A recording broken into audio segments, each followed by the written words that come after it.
101 Beats. Yo. Yo. Tired of seeing these mamas cry, looking up in the sky, asking why racism at an all-time high. Like being what we are is a disease. I'm feeling like they're not taking us seriously, whether it's the government or people in general. Why they can't keep the killing down to a fucking minimum? Kids can't grow up, can't make it up to 21. The ones that we lost, they never had a gun or nothing. We gotta do better, cause what we not doing is making America great again. We keep proving them right and we is wrong. That's why they put that knee on necks and we can't breathe or sing a song.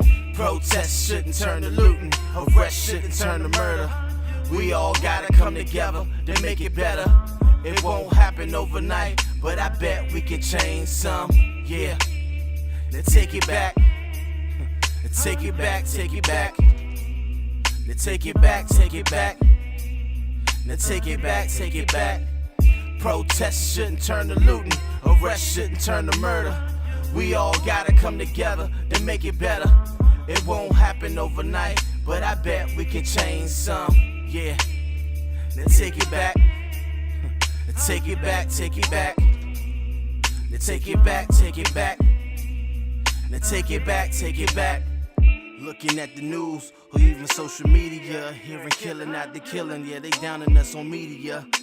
We know that all lives matter, but really the who? Because when I look up on the TV, I hear Popo shot Breonna Taylor. They ain't get no justice. They wonder why we loot, why we terrorize. You know this shit is televised, cause they taking lives away. That's why we all scream Black Lives Matter. And y'all know y'all not ready for the chit and chatter, hoping that you hear us. No, it's not for y'all to fear us. Just put some respect on it like y'all want for y'all. George Floyd, Breonna Taylor, Ahmaud Arbery, Tahir Trayvon, Sandra Bland, Eric Gardner. And for the ones I forgot, just say their name and put a fist in the air if you got them, yeah. Protests shouldn't turn to looting, arrest shouldn't turn to murder. We all gotta come together to make it better. It won't happen overnight, but I bet we can change some, yeah. Now take it back. Take it back, take it back. Now take it back, take it back. Now take it back, take it back. Protests shouldn't turn to looting, arrest shouldn't turn to murder. We all gotta come together to make it better. It won't happen overnight, but I bet we can change some. Yeah, now take it back. Take it back, take it back. Now take it back, take it back. Now take it back, take it back.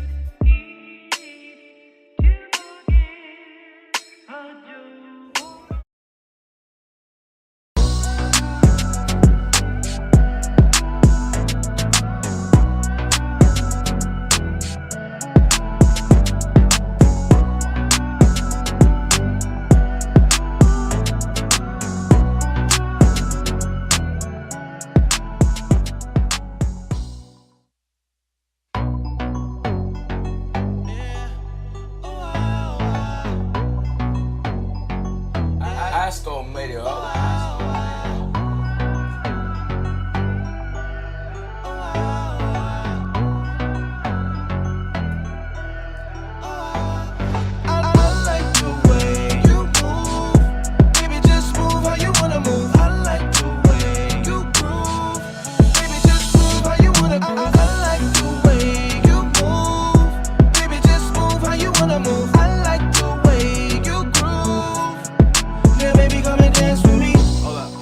Party and we getting naughty.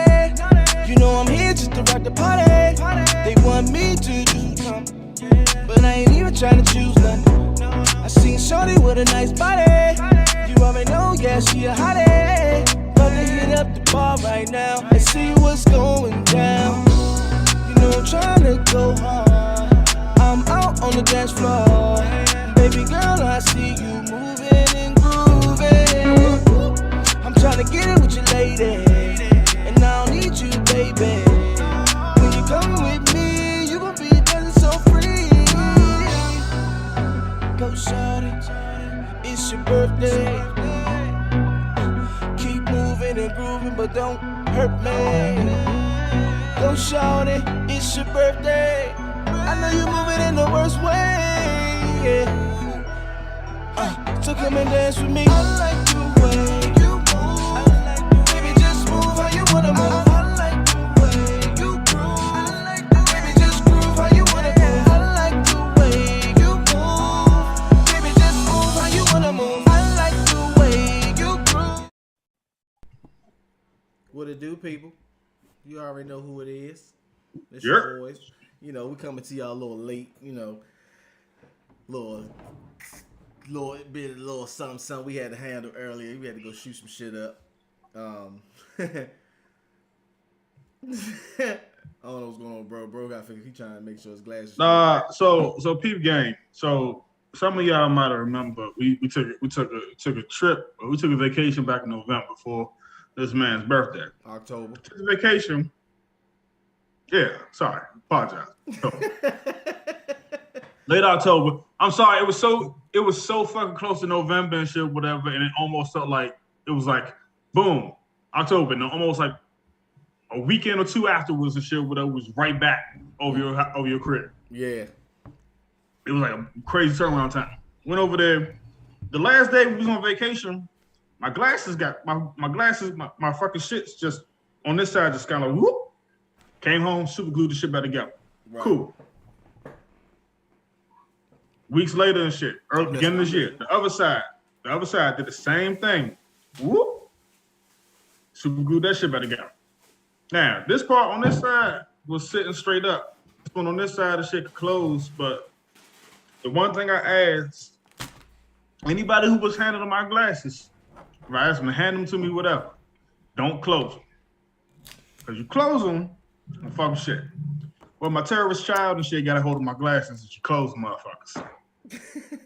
Which when she did, the glue's still intact, but it's turned this side in a way that has my glasses very visibly crooked as fuck. So now I look like I was already a nerdy looking motherfucker. Now I look like I'm super nerd and shit out this motherfucker with these goddamn crooked ass glasses. Anybody who make fun of me and shit, you can catch these hands in the comments. You know what I'm saying? Yeah, we coming a little late. We had to, we actually was getting into some Apex and handling some other issues or whatnot. Mr. 1738 probably slide through a little bit. He's having a little family issues right now. You know, we send the condolences to bro and the family. We got a nice couple little topics for y'all today. You know, something to gonna vibe out for the night. You know what I'm saying? It's gonna be like this a night podcast. See, I usually don't shoot these at night. That be bro that shoot his at night. So yeah, and usually right after I finish shoot my podcast, I'll be devoid of energy and I'll be like, you know what? Catch you in the morning, man. So, with that being said, like I said, I am your guy, Tay Swag, aka Diablo Sin. You know what I'm saying? Your favorite rapper's favorite rapper, favorite singer. That guy. You know what I'm saying? And to my left, I have. You already know what time it is. It's your boy, the Demon Savage Park himself. By no problem on the ones and twos. Your DJ, my DJ, everyone's DJ. Go DJ. That's my DJ. Coolest nerd ever meet, blase blah, etc., so on and so forth, yada yada yada. King Savage. Yes, sir. Eloquent Charles.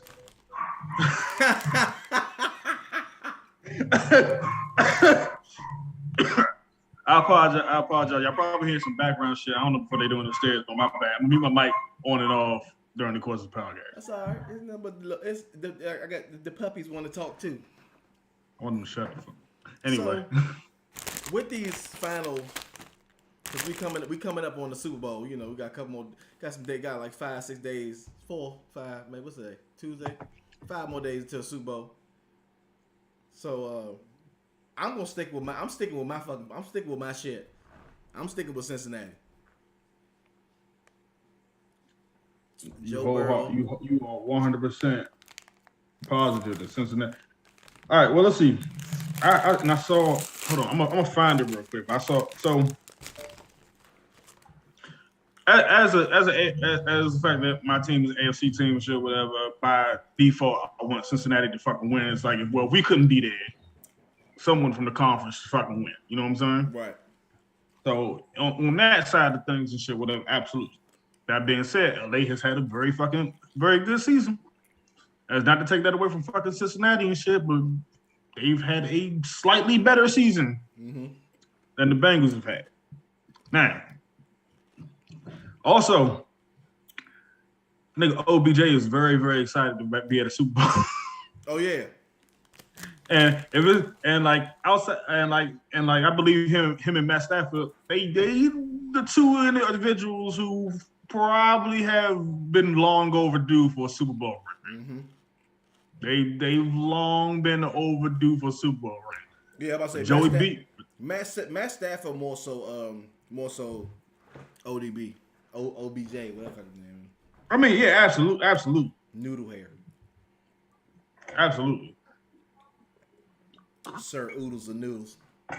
So I while I have I definitely have since I'm definitely going for Cincinnati. But that being said and shit, whatever, there's something about Matt Stafford being at a Super Bowl, playing at home at the Super Bowl, like literally, no exaggerations, playing at his home stadium for the Super Bowl is kind of interesting. Yeah. So that'll be a horrible loss to take. Yeah, and I want to give a shout out to Mac Jones for killing it. Yes, Lord. For killing it. Pro Bowling Mac Jones who carried the AFC team to victory. He did. They did that. Shout out to Andrews from Baltimore, who who was MVP because he was catching everything. Every goddamn thing. I want to say that you guys are NFL quarterbacks. I understand it's the Pro Bowl, but y'all threw hella. When I say damn near every quarterback on both sides threw hella picks. Y'all need Jesus. Yeah. And you see why you're not in the Super Bowl now, because shit like that. like I'm not even gonna hold you. Like this is why the Pro Bowl upsets me so fucking much. Because these niggas, like, I know Pro Bowl is kind of like a non-factor. It doesn't fucking really matter. It's like scrimmage football, nigga. Right. But the idea of the Pro Bowls, that's the best of the best going up against each other. The best of the best that ain't going to the Super Bowl, going head to head in a contest of skill. So us as fans and the audience, when we look at the Pro Bowl and shit, we want to see some fucking dope ass plays. We want to see motherfuckers doing their goddamn job. Mac Jones wasn't even fucking supposed to be starting. Didn't even start. Mac Jones was a replacement. Yeah. He was an alternate. An alternate for an alternate. He got called up. Carried them AFC boys fucking victory. Running them routes. Keeping them niggas on par. Patriots, nigga. Fuck you thought it was. The Pro Bowl, the Pro Bowl, you know, they used to play like they play regular football, they tackle and all that. Now they playing two-hand touch and shit. Like y'all. Yeah, I saw that shit too. That shit pissed me fuck off. I mean, a couple of people got hit, but I mean, as they should. I know the dude from Dallas, what's his name, Greg Parsons or some shit like that. He was out there hitting. He didn't get fucked. He already looked mad anyway. I mean, I look at it like this, dog. Why the fuck not? Because if we keeping the fucking buck, nigga, look. Y'all professionals. We want to see y'all do the shit y'all do every month. Been doing every month and week. Yep. I ain't saying go extra hard in the motherfucking paint if I try to injure a motherfucker. But nigga, play your sport. Hell yeah. Nigga, this ain't fucking middle school, nigga. Crack that nigga shit open. Let's see. Do we have an injury report for this shit? No, yes, no. Did anybody get fucking fucked up during this shit? I ain't even tell you, I ain't watching shit. I watched like some highlights and shit after the fact. That's what I watched, the highlights. That's how I knew Mac. That's why I ain't give a fuck. I ain't particularly give a fuck about most of the shit.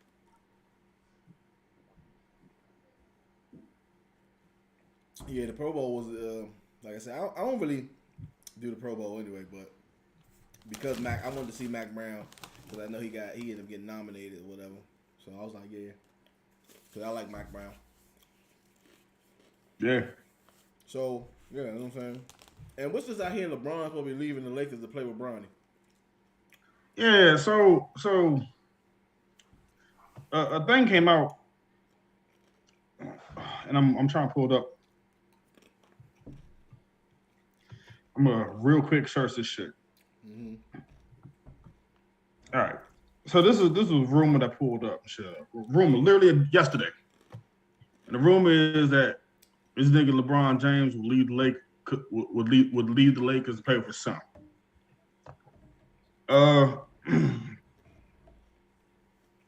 And this is after, you know, LeBron to say he would retire with the Lakers. Mm-hmm. Verbatim. That was his words.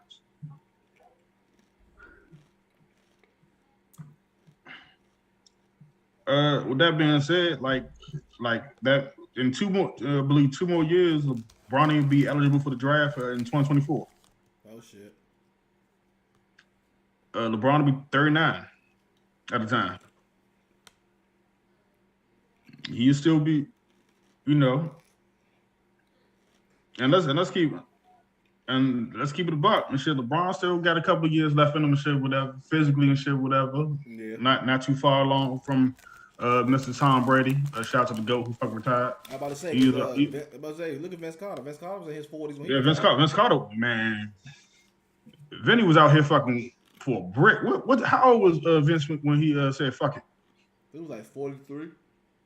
Yeah. Vince Carter and shit. Back when they fucking introduced that 101 shit and fucking live and shit, the blacktop shit or whatever, I used to always play with that nigga VC. Always. Always. Y'all love playing with that nigga, though. Hell yeah.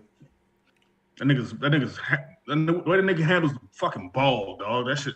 Jesus. Yeah, he was a nasty small forward. Like he didn't care who you was. He dunking on you if you're in the lane. All that shit. Then as you got older, he developed that jump shot. Mm-hmm. It was like, oh shit. And I think that's one of the cool things I appreciate about him and shit, whatever, is that he looked at his weaknesses and shit, whatever, and developed them as his career went on and shit, whatever. Mm-hmm. Could this man have been put in better positions and shit, whatever, as far as like team wise and shit, whatever? Absolutely. I feel like it wasn't until he hit retirement where like niggas started giving him his flowers and shit, whatever, and that's kind of a sad case. Mm-hmm. Look, if we niggas always it's kind of like niggas always like to talk about Jordan and his run with the Bulls and shit, whatever, but everybody tend to forget, you know, when at the end of his career when he decided to go fucking play for the Wizards and coach him at the same fucking time, how fucking horrible he was on the court. Yeah. And a part of that goes back to the point of case and shit, whatever. And I've said it once to some folks, and I'll say it again. And some people debate me with this shit. Michael Jordan ain't Michael Jordan if he didn't have the fucking team he had around him when he was with the Bulls. Because even when he started out in Chicago and shit, whatever, and he was young, he was great, he was talented. They ain't had a team. They ain't had the bodies they needed. Mm-mm. And like for Jordan and shit, whatever, was the team that made him. Same thing with LeBron. You know, LeBron and shit or whatever and shit. When he was with Cleveland the first time and shit, whatever, them niggas weren't fucking win no championship. They weren't winning no championships in the state they was in. Nah, but what surprised me about LeBron when he first got to Cleveland, the fact that he took them niggas to the playoffs, but they just couldn't finish. Yeah, that was a hell of a fucking feat. Hell yeah. But they didn't have a structure at the time and shit or whatever that was necessary for them to win a championship. Mm-hmm. So when the Cleveland fans were all upset and up in arms, he left to go to Miami and shit, whatever. I wasn't upset with him. Right. Do what you feel like you need to do to get where you need to be. Hell yeah. You feel like you'll work better down in Miami? Go ahead. And that's what he did. Went down to fucking Miami, won himself a championship. Mm-hmm. 2, if I recall. Went back to Cleveland. Did the same thing again. Yeah. Took the shit he learned while he was in Miami, went back to Cleveland. They had a structure, they had a team format.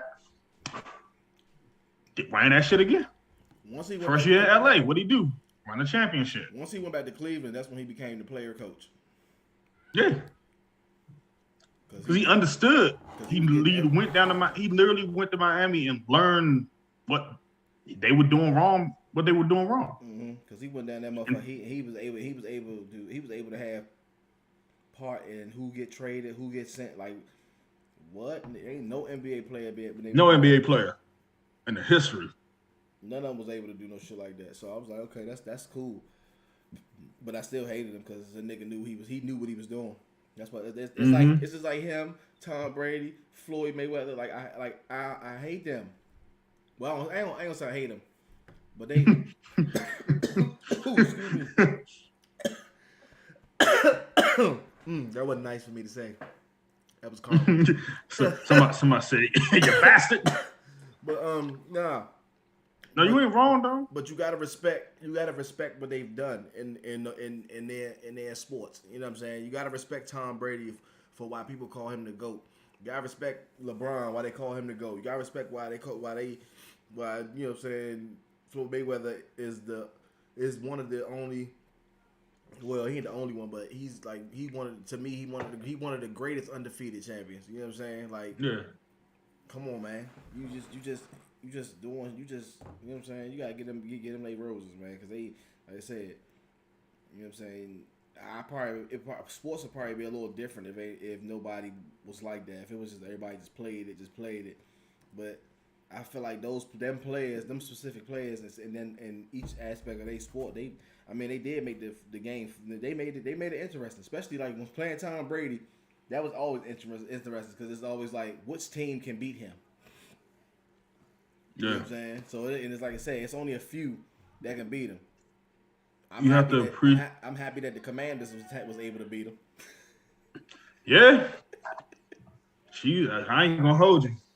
That game was looking bleak for a second. I was like, I don't know. Them niggas came out strong on that ass. I don't know what the fuck is going on with my camera. My camera's been tripping lately, dog. I don't know if I need to fucking update the firmware on this motherfucker or some shit. Probably. This motherfucker is wild. See, look, I'm frozen. Look at me. I'm frozen. This fucking frozen. Oh. I try to do the pose. I try to do the pose with the wave shit. My bad, y'all. I don't know. My shit been wild for the last 2-3 days and shit, whatever. I might need to actually unplug the shit and do something about this shit. While we talking about LeBron, let's talk about his teammate as well. Cause this motherfucker been wilding. This goofy ass snake. Hey yo, this shit you told me last night. Oh man. The nigga said that Westbrook should be benched in crunch time situations or some shit like that. I was like, what the fuck? Like, I get it. Like Russell Westbrook, you went to Houston. You was okay. You was still. I think him leaving OKC fucked up everything with him. Yeah. Like he's one of them players. Like, no, you got to leave him where the fuck he started at. You don't take him nowhere. Yeah. And notice when he left OKC and went to Houston, trash. Like what trash bag? You know what I'm saying? Like there's some. I'm trying to find the right words for it and shit or whatever. I don't think he was comfortable in OKC. And because of that, because of the fact that he was comfortable there and shit, it allowed him to fucking do the things that he did while he was there. Trading him to Houston and then eventually leaving and ending up in LA and shit, whatever, was kind of like taking a baby out of their fucking crib and shit, whatever, and throwing them in a pool and being like, swim, nigga. Yeah. Like and then with all due respect to shit, whatever, and we can argue about him being trash right now and everything. It's not that he's a shitty fucking player. Right. He's just with the wrong fucking squad. Yeah. And then I feel like Westbrook playing like he playing right now because look who your teammate is. You have LeBron James who's on all his teammates' ass for certain shit.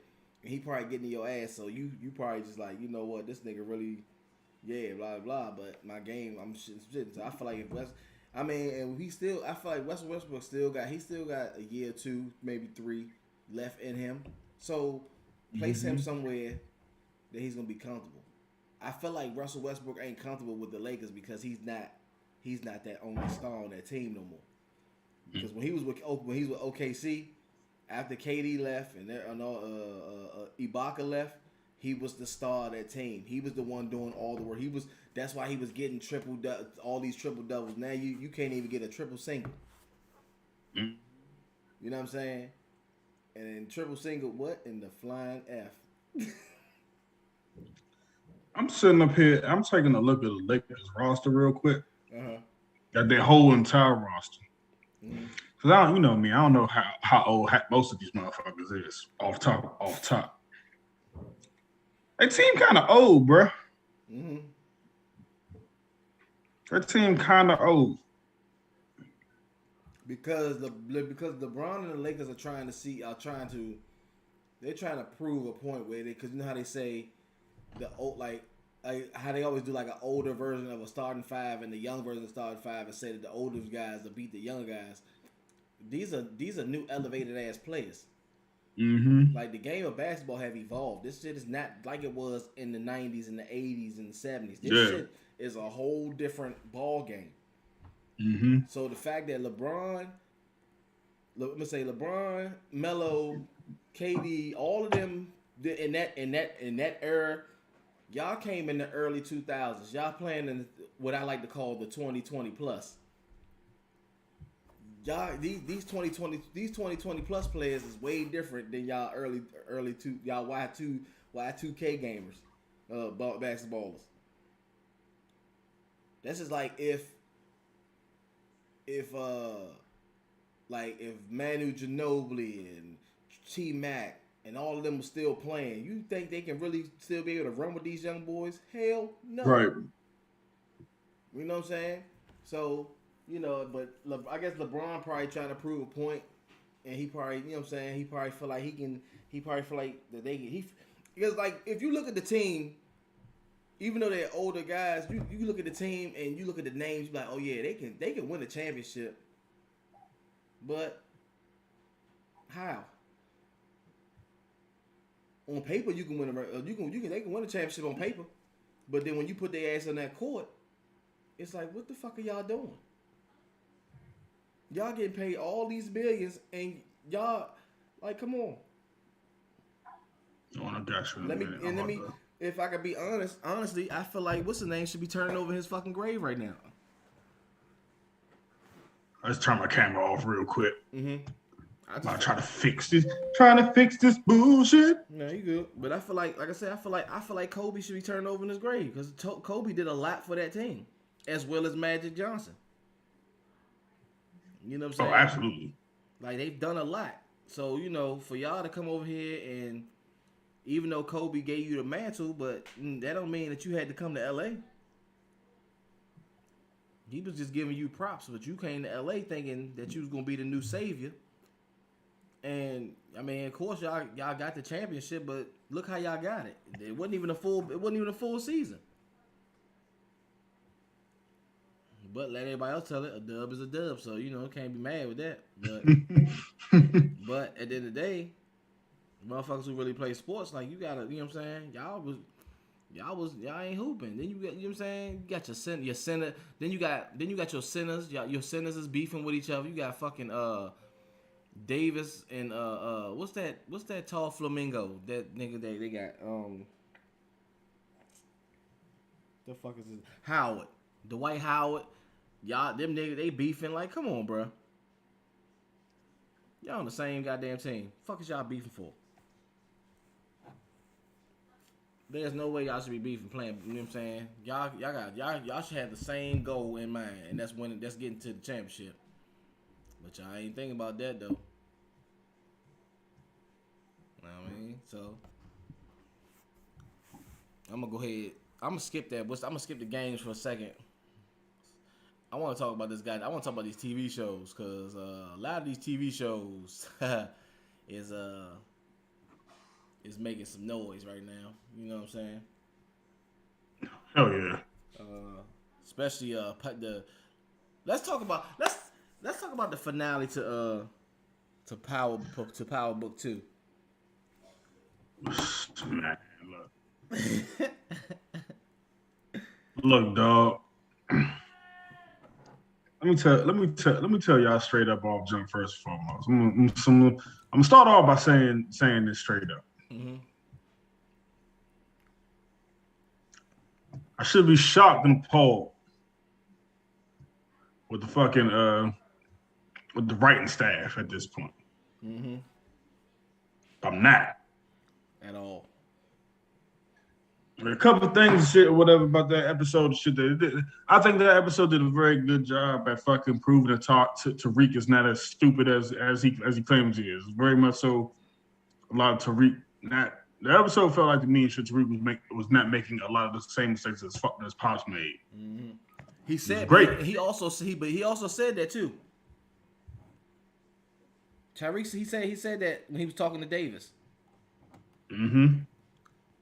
And but he proven it.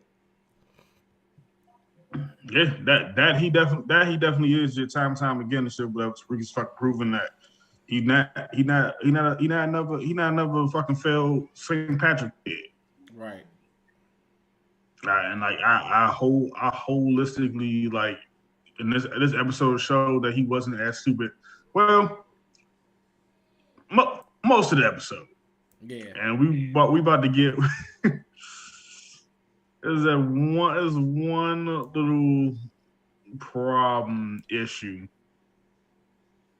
that we came across right there at the end mm-hmm. of that episode. And it's probably the only issue I had with that episode. Isn't it very convenient that the one photo that the fucking Fed bitch fucking found when she was going through the fucking camera and shit, the one image that they had was ironically a picture of Tariq in the lobby. A perfect picture of him in the lobby. Now, a couple things pissed me off about that photo. When she first saw the fucking photo and shit, whatever, like, yeah, we only got this one photo and shit person, blah, blah, blah, blah. But you can't really make out who it is. Mm-hmm. But then she immediately looks at the photo and says, Tariq St. Patrick. Bitch, what the fuck? Like, hold on. Hey, I'm gonna keep going. I'm gonna leave the call. I got the stream open on my phone, but I'm gonna leave the call and then invite me back because the shit's wild and fuck out. Okay. All right. Yeah. So he going through some technical difficulties, but it's alright. We gonna come back. But you know, Power. This was a crazy. This was a crazy finale. Like, you know, it showed a lot. It showed a lot of how Tariq is really going, like, he's really gonna have to grow up. Like, he's really gonna have to be that man now, because the fact that he can't have no contact with his mama or his sister, because that was his main thing of getting out the game for his sister. But now, since Mecca gone, like Tariq said, we in this shit. We in this shit now. Like, we here. Like, you know what I'm saying? I feel like him and Kane. I feel like next season gonna be something. There's gonna be some more shit with him and Kane, because once he found out how and who played a role in all of this, it's gonna be crazy. So my thing of it is, it's like, you know, let's see where it's gonna take us. You know.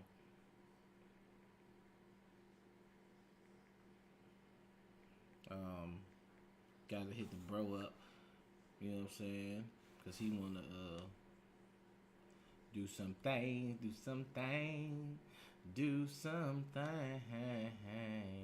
Yeah.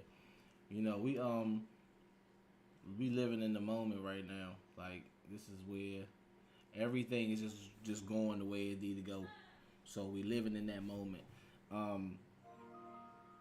and it's going to be a certain situation, especially because now that we know that Zeke is shot, he's, you know what I'm saying, and he's dead. Lorenzo, that shit gonna eat away at him because of some fact that was Monet's son. It's just it's gonna be a whole bunch of shit that there's gonna be a whole bunch of shit. Watch with that, a whole bunch of shit. You know what I mean? I need to hit my bro back, bring him back through here real quick. Boom, boom, bam, bam, bam, bam, boom,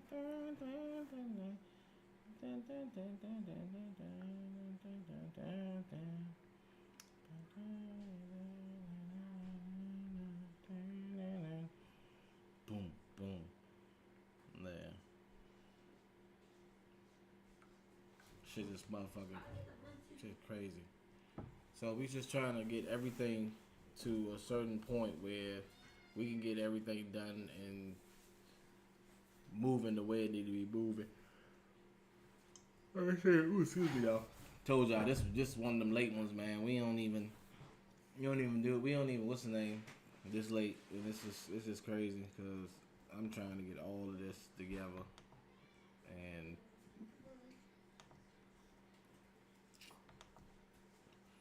we gonna get it. We gonna get it.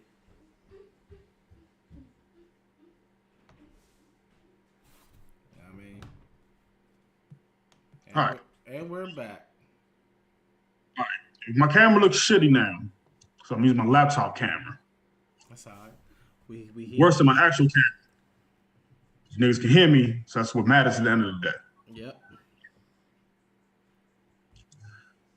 I don't know what the fuck going on with this other shit. Why this fucking shit not working? Mm-hmm. I don't give a fuck. You figure the shit out eventually. Yeah.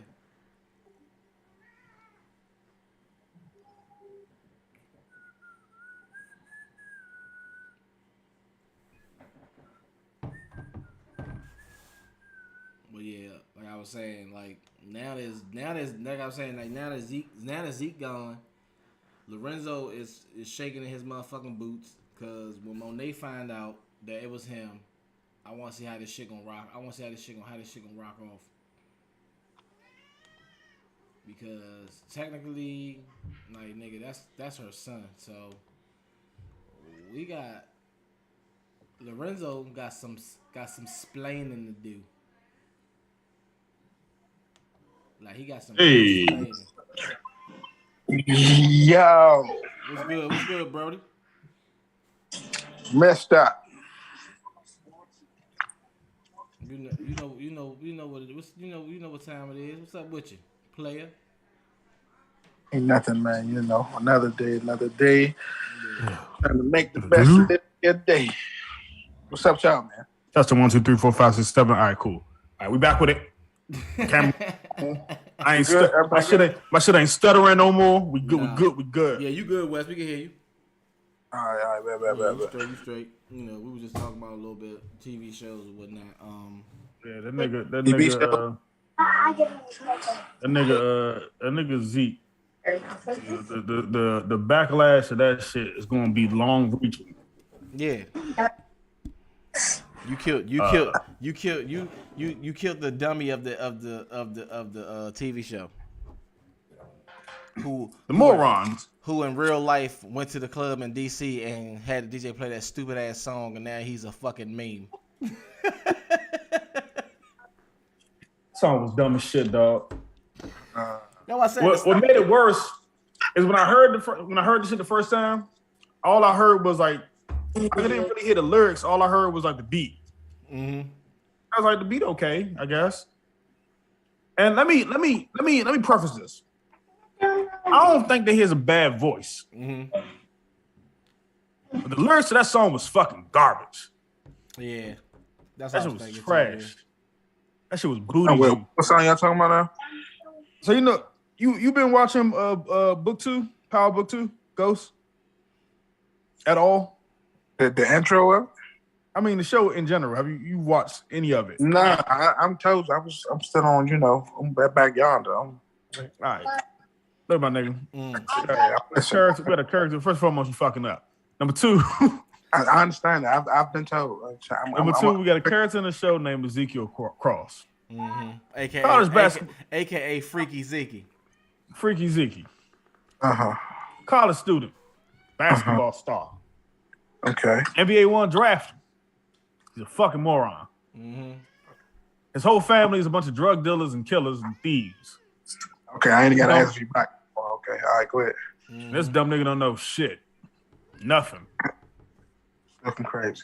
And they ain't think it was something weird about all the fucking weird niggas and shit that clearly had weapons and shit walking through his home and shit back and forth.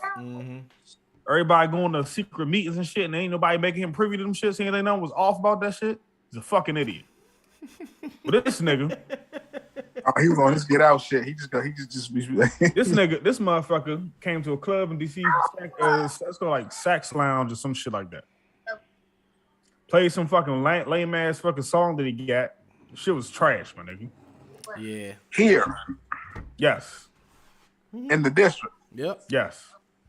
Of Columbia. Yes, sir. This here nation's capital. Yes, sir. Oh man. Let me see if I can find this. Don't bring that bullshit to Chocolate City, baby. Don't do that. Bring that bullshit to Chocolate City. Look, man. I'll find this shit. Hey, Slim. I'll find this shit, dog. Hold on. Quick joke before we do that, right? I was on the bus one time, and the nigga say, he said, man, where you from? He talking about something from DC, nigga. You can't be from DC, nigga. Because you know from DC, nigga, it's Chocolate City, baby. You over there from Mount Rainier somewhere. I said, house. Hey, go ahead. Mount Rainier, like right here, though. It's like right here. He told me, nah, nigga, you on the other side of that Mount Rainier. I said, nah. I said, oh my gosh. They take the city life very personal. Yeah.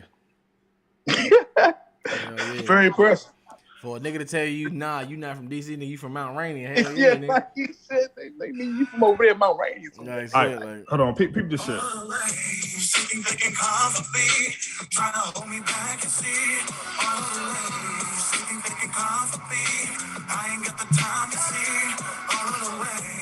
That shit sound like one of those ads for like a fucking. That's like one of them raggedy ass songs that play on Blue Hill Avenue. That's one of them songs that you play on a low budget movie. Blue Hill Avenue. That's that motherfucking. That's that 2022 ICDC college shit. Now, That's the remix. Also- That's the remix of Romeo. also, well, since you've never seen this motherfucker, I'm gonna put the phone in the cam. I'm gonna put my phone to the camera so you can see, try to get a look at it with this goofy motherfucker look like. Oh, you was been goofy looking motherfucker. Yeah. nigga like goofy. nigga like 6'9", big goofy motherfucker. I told Chris, I said, I need niggas to understand there's a height requirement on singers. I don't give a fuck what you talking about. Nigga, you can't be 6'9". So why nigga. the fuck are you so fucking tall? This should be we playing sports. Nigga, you supposed to be in the bed. What you doing? Yeah, but this is the thing. He was in the house playing. He was still playing with wrestling dolls at 15. This is That's the what it thing. was. He plays sports on the show, but technically he's supposed to be a basketball star on the show, but he don't even look. Even when he got the basketball in his hand, that shit don't even look right with it. He don't even look right shooting the basketball. He looks stupid as shit playing this role. So basically, it sounds like he is just terrible for the pot. That nigga jump shot is horrible, nigga. He got horrible form, nigga. That shit is trash. How the fuck you gonna? What that nigga Mecca say? What he say about his feet? Nigga he said size 11, 1 foot half inch, the left foot half inch smaller than the right. How you know? Runs in the family. It's a nigga on my TikTok. He tell me some, man, you some trash. I don't know if y'all follow the nigga Buddha. Dude, I think he's from Alabama, so where country is shit. That nigga talking about some trash. Russell Westbrook, you trash. Oh man. Everybody going on everybody. Anthony Davis, you stay hurt. You trash. Hey, look, that nigga ain't wrong. Right. Nigga ain't wrong. He love the Lakers though, but he was going on. That's crazy. Like, god damn, Snap. We was just talking about the fact that we were talking about Russell and his fucking his basketball woes. See, we the sideline, but we ain't about to do that. Down in the valley where the girls get naked.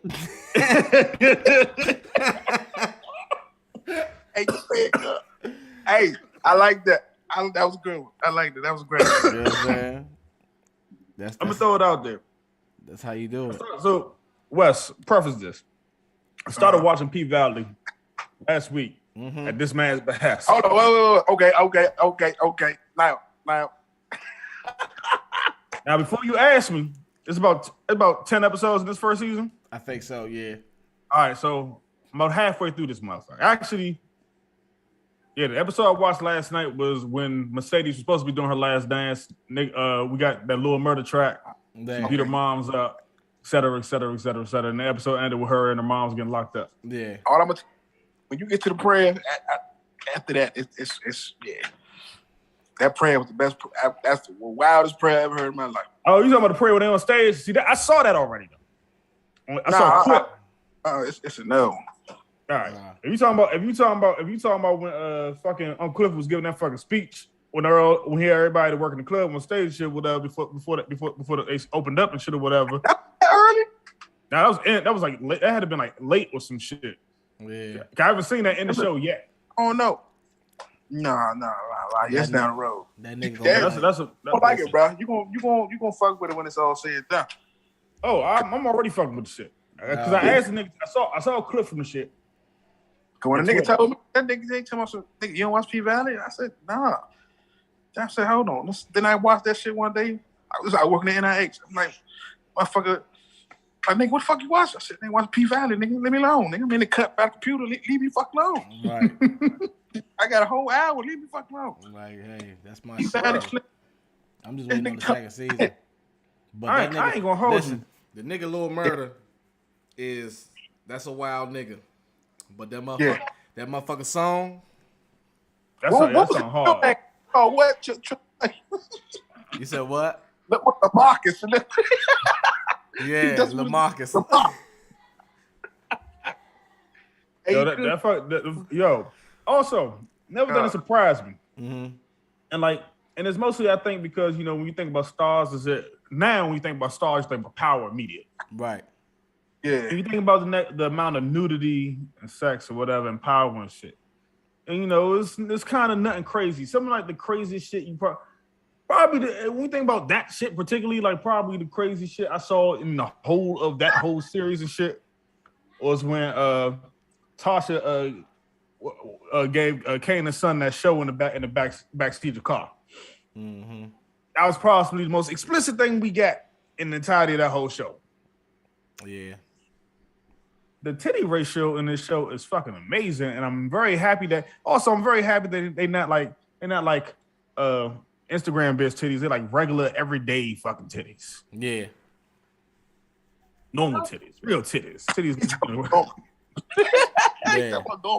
Yeah, I'm tired of seeing Barbie dolls. Yeah, like dead ass though. They could have easily found a bunch of actresses and shit or whatever who fit like the stereotype nowadays. You know what I'm saying? They didn't. They found some real 100%. They found some real basic bitches. Yeah, not even basic because all them joints look nice and shit. Whatever. Okay, basic body bitches. That's what I'm saying. Yeah, like regular ass. I can find like 9 of y'all out there. If they from round the way, they ran from round the way, man. Yeah, you know what I'm saying? A couple of them LL Cool J's. I need to round the way girls. Eddie motherfucker. You got to shaka.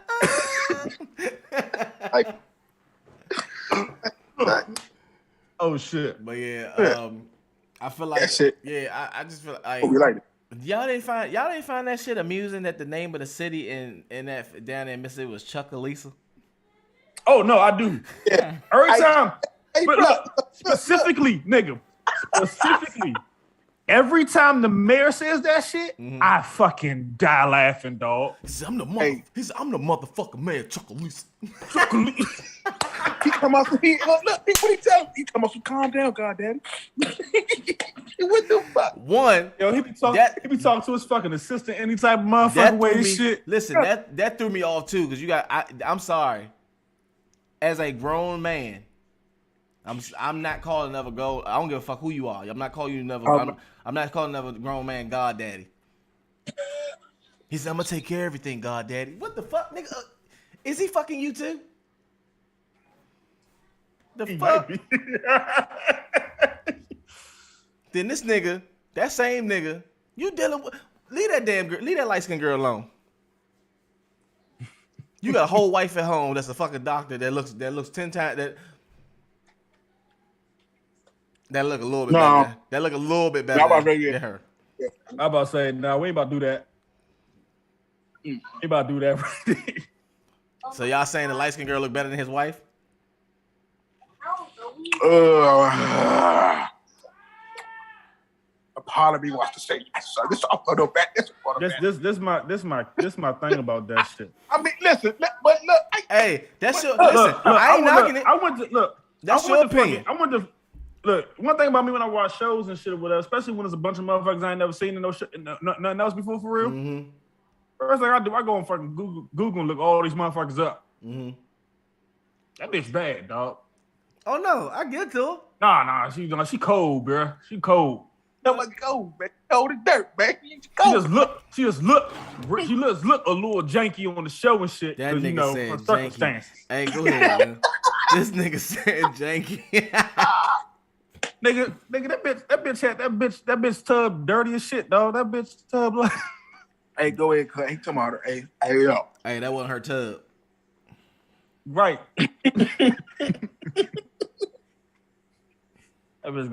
That bitch like she go to that way that bitch house, where that bitch little apartment was looking. She fucking go to the fuck community swimming pool to take a shower and shit, nigga. Mm-hmm. That shit rough.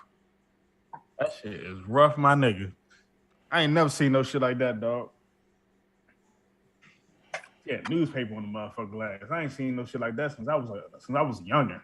Hell yeah. I was like, God damn. I like, so you down bad. I get it. You know, hurricane, domestic violence, lost a kid. You had it rough. Yeah. Also, shout out to Uncle Cliff for keeping it real all the time. I give you that. Hands down. That nigga don't give a fuck what come out his mouth and shit, but he gonna tell you the truth, whole truth, nothing but the truth and shit, whole help God and shit, whatever. At least the truth you need to hear. Yeah. At the very least, the truth you need to hear. That bitch, he told that bitch, he said, your pussy ain't that damn good to me.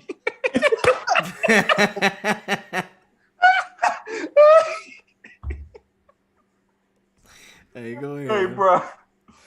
I about lost my shit, dog. I lost my shit. Hey, Trey, what's that nigga favorite line, Trey? Mm-hmm. Ain't no crying in the paint. Ain't no crying in the paint. Ain't no crying in the paint. He said you need to go ahead and put them lips to use, and I'll let you decide which ones you're going to use. Man. That show tripped me out, dog. I'm gonna burn through this shit over the next couple of days, shit. By end of day Friday and shit, I'll be done. Bro. Let's get to the last week. Last week gonna have you like it ain't even the last three for me. It was actually the last episode for me that fucked me up. I was like, dog, there ain't no fucking way y'all about to end this shit like this. I saw he posted the actor who played Uncle Clifford and shit posted on Instagram like Saturday that they just finished filming season 2. Yeah. All done. It's wrapped up. They filmed it and finished. They recorded everything they needed to record. So the reality of situations, we probably not gonna get that shit to about probably like summer. Oh yeah. Like maybe October at the latest. Mm-hmm. And if you think about the shit, summertime, because you know that's the best way to kick the summer off. Yeah, true. And you gotta think about it too and shit. And you think about the way all the shows been going. Like Sundays, at least for the last look for the last year, 50 Cent been running shop on them motherfuckers. On Sunday. Yeah, on Sunday, been running shop. And then, like, literally, it's been like power, BMF, power, BMF, power, BMF, power. I know. And then nigga, like, son, literally, son, season 2 of Power Book 2 ended on Sunday. And on the same day, Power Book 4 premiered. He got this, son, yes, Tommy story. That's the first episode already? Yep. So Also, we have not. Oh man, That's bullshit right there. For the sake of not ruining nothing for this young man. Nah, don't even worry about it. I'm gonna get to. Yeah, give me till Friday. I'm gonna just. You talking about power? Mm-hmm. Let me just say this: the motherfucking bartender that Tommy was talking to. My God. Oh yeah. Okay. Hey, also, Tiana called it. Tiana called it the moment he walked in that bar too. He was like, "He gonna fuck her." It's Tommy.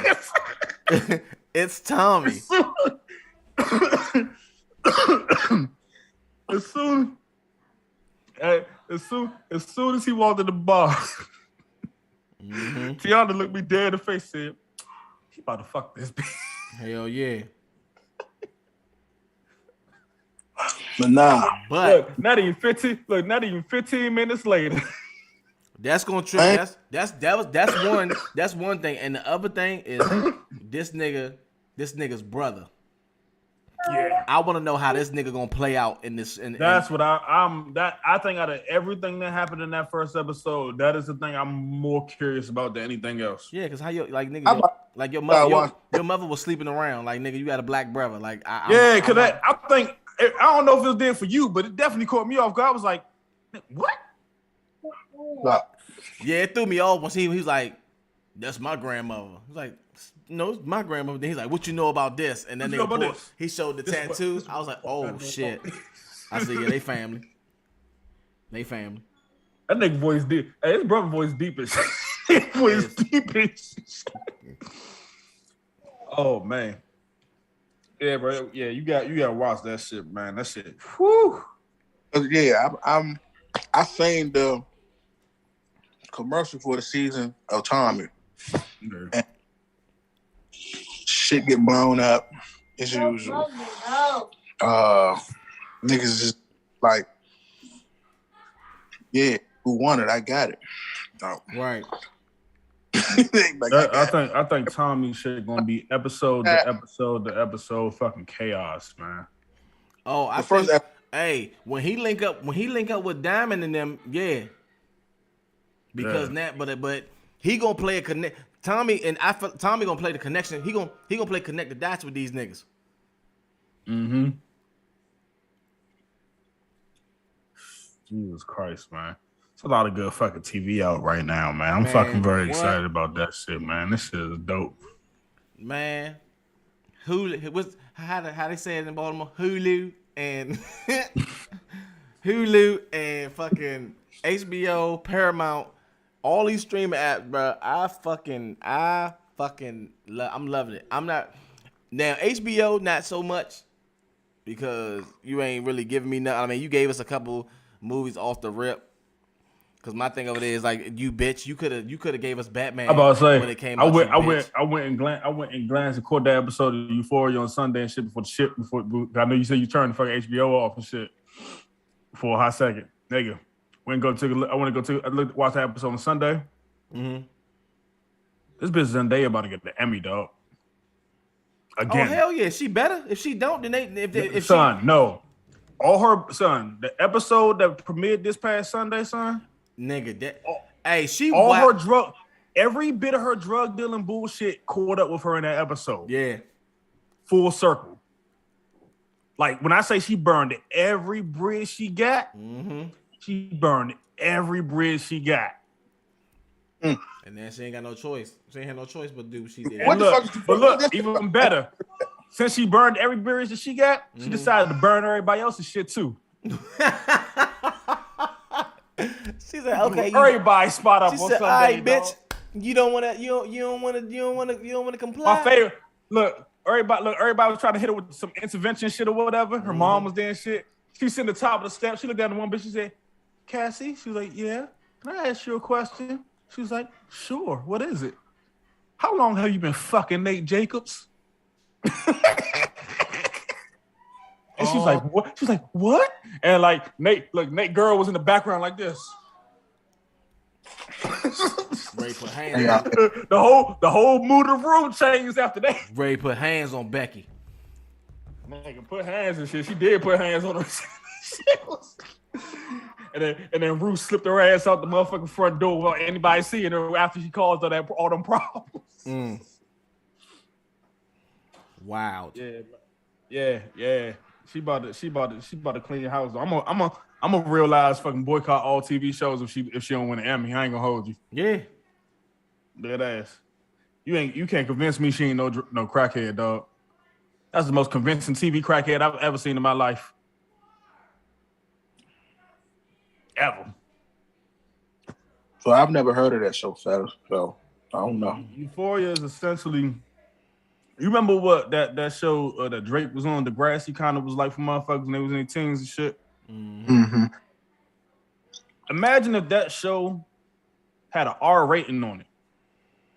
Is that like some on my block type shit? Harder. Okay. Say no It more. ain't like the level of filter on that shit is 0. Okay. Like that shit is like about the most raw ass high school experience that you possibly get to. Oh. Like nigga, like they got episodes with niggas is the first episode of season 2 and shit, whatever. The girl is getting railed out in the bathroom at the party. Railed out. Railed. like hard. Hell yeah. That whole show wild. This bitch out here doing whole lines of coke and pills and shit, and damn near dead every fucking episode at this point. And then going to Narcotics Anonymous meetings afterwards. Like it ain't shit. She ain't just get finished doing a bunch of lines, dog. Damn. Yeah, that show wild as shit, man. Yeah. Definitely about. Like if like I don't anybody who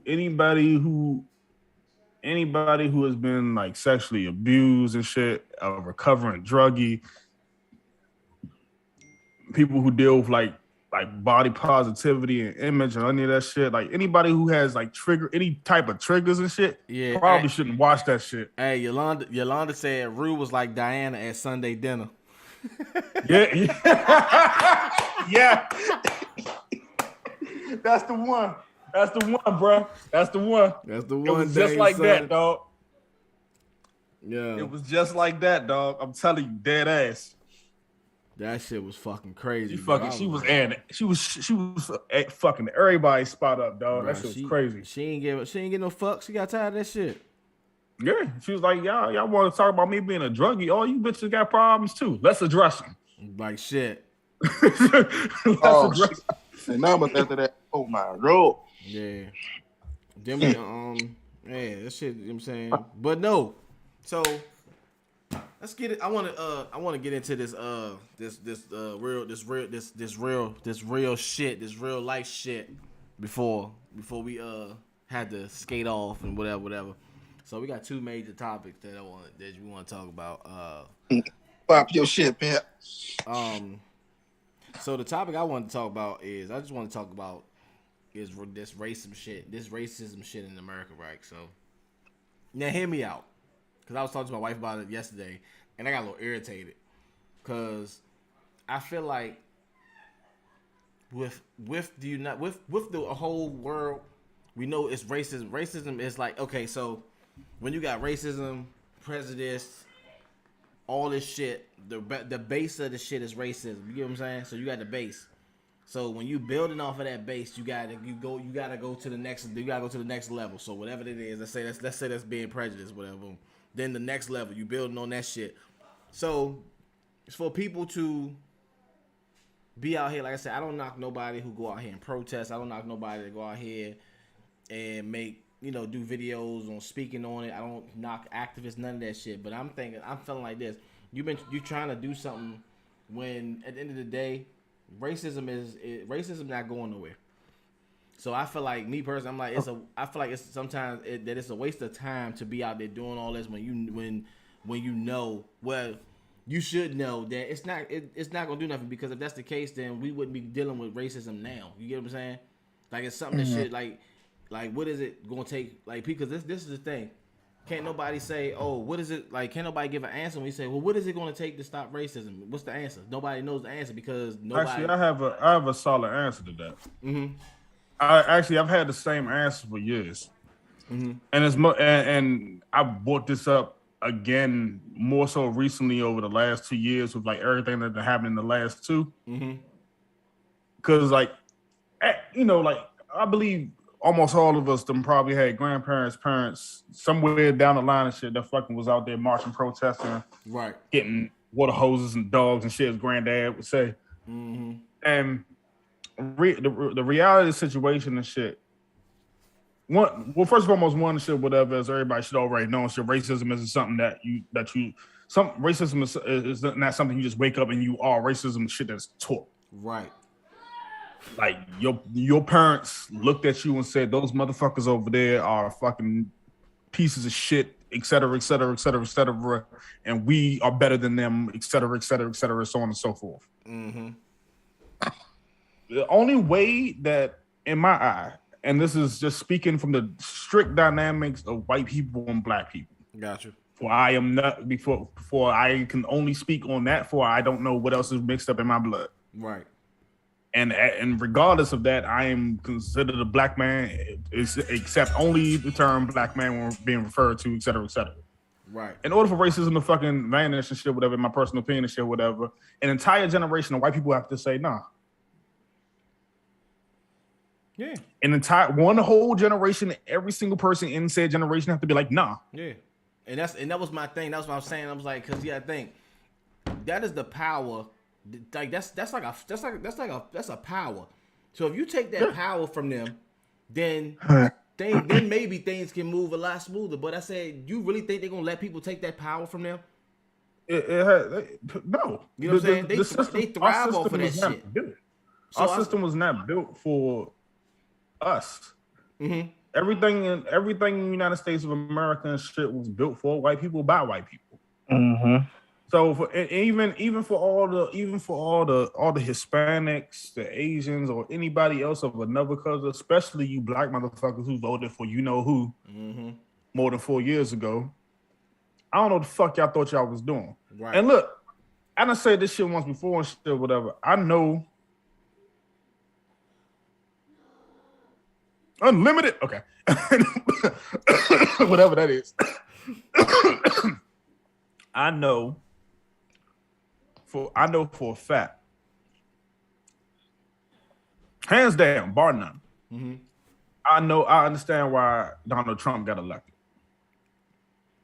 Preach, brother. The only reason Donald Trump ended up becoming president, despite one, first and foremost, broken system of shit, electoral college is bullshit. Hillary had more physical votes than that nigga did. But the reason why these motherfuckers went out here to vote Donald Trump and shit, whatever, is primarily because they tired of politicians lying. I'm gonna say something controversial. I don't think Donald Trump's racist. You know what? I do. You know what? You just hit me neither. This is what I think. I think Donald Trump saw opportunity. And he played into that fucking narrative. He played into the narrative. And he's still playing into the narrative right now, at this moment. Because I was looking That's what's giving him his power. Because I'm looking at the case. I'm like, hold up. If this nigga was racist, you know how many... Because you know him and what's his name was like this. Him and Don King was like this. There was a lot of other black people that was fucking with Trump back in the 80s. Yeah. You know what I'm saying? Shit, the 90s, nigga. And in the 90s. And most of them was black. Look at all listen to how many, go back and listen to all them 90s rap songs and shit, in the early 2000s rap songs and shit, and listen to how many times niggas fucking mention that nigga in they fucking songs. Jay-Z infamously. Yeah. And that was before the millions and millions and millions. Damn, young. We getting played like a video game. Ain't that a bitch? This nigga Trump weaponized white people's hate for us and spun that shit in a way and shit, whatever. Like, because let's be real, he's not a politician. Nah, He's not. He's a scam artist. He's a scam artist. He's not a politician and shit. And what is everybody in the country, most people in the country tired of? Politicians. Mm-hmm. Now, me thinking that he's not a racist does not excuse him fucking playing into racist bullshit. Yeah, I feel you on that. I feel you know what I'm saying? Yeah. He's just as palpable, he's just as responsible for their bullshit as anybody else. Yeah. Because he empowered them and made them believe that all that shit was okay, even more so than they already did. Mm-hmm. That's why they've been so bold in the last four. Oh yeah, and you got to think too. He fucked with Omarosa too, so you know. Yeah. And a lot of people. Omarosa a goofy bitch anyway, so if we don't count her. the black delegation traded that bitch a long time ago. That nigga said she a goofy bitch anyway. Hey, man, ahead. Look, man, we don't even. But that bitch don't even exist as far as I'm concerned. Shit, whatever. She's just a black spot in the history of. Oh man, a black spot in the history. Yeah, she is. She like, yeah.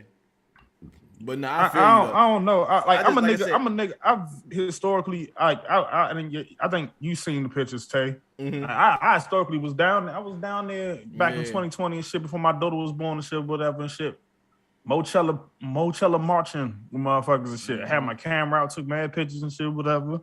Fist in the air. Mm-hmm. You know, all that shit, equality, so on and so forth. And they are motherfuckers who are out there. Shout out to what's the man's name? Yadida, how the fuck that nigga say his name and shit, whatever. He the one that runs the Don't Mute DC movement and shit. Gotcha. And that nigga be out here putting in the good work and shit. He be out here going and talking to the motherfuckers that need to be spoken to about all this shit. Yeah. Like I said, young nigga born and raised in the city that loves go-go. Cause I feel like this. Let's just think about it like this. That was like a couple months worth of grief right there. If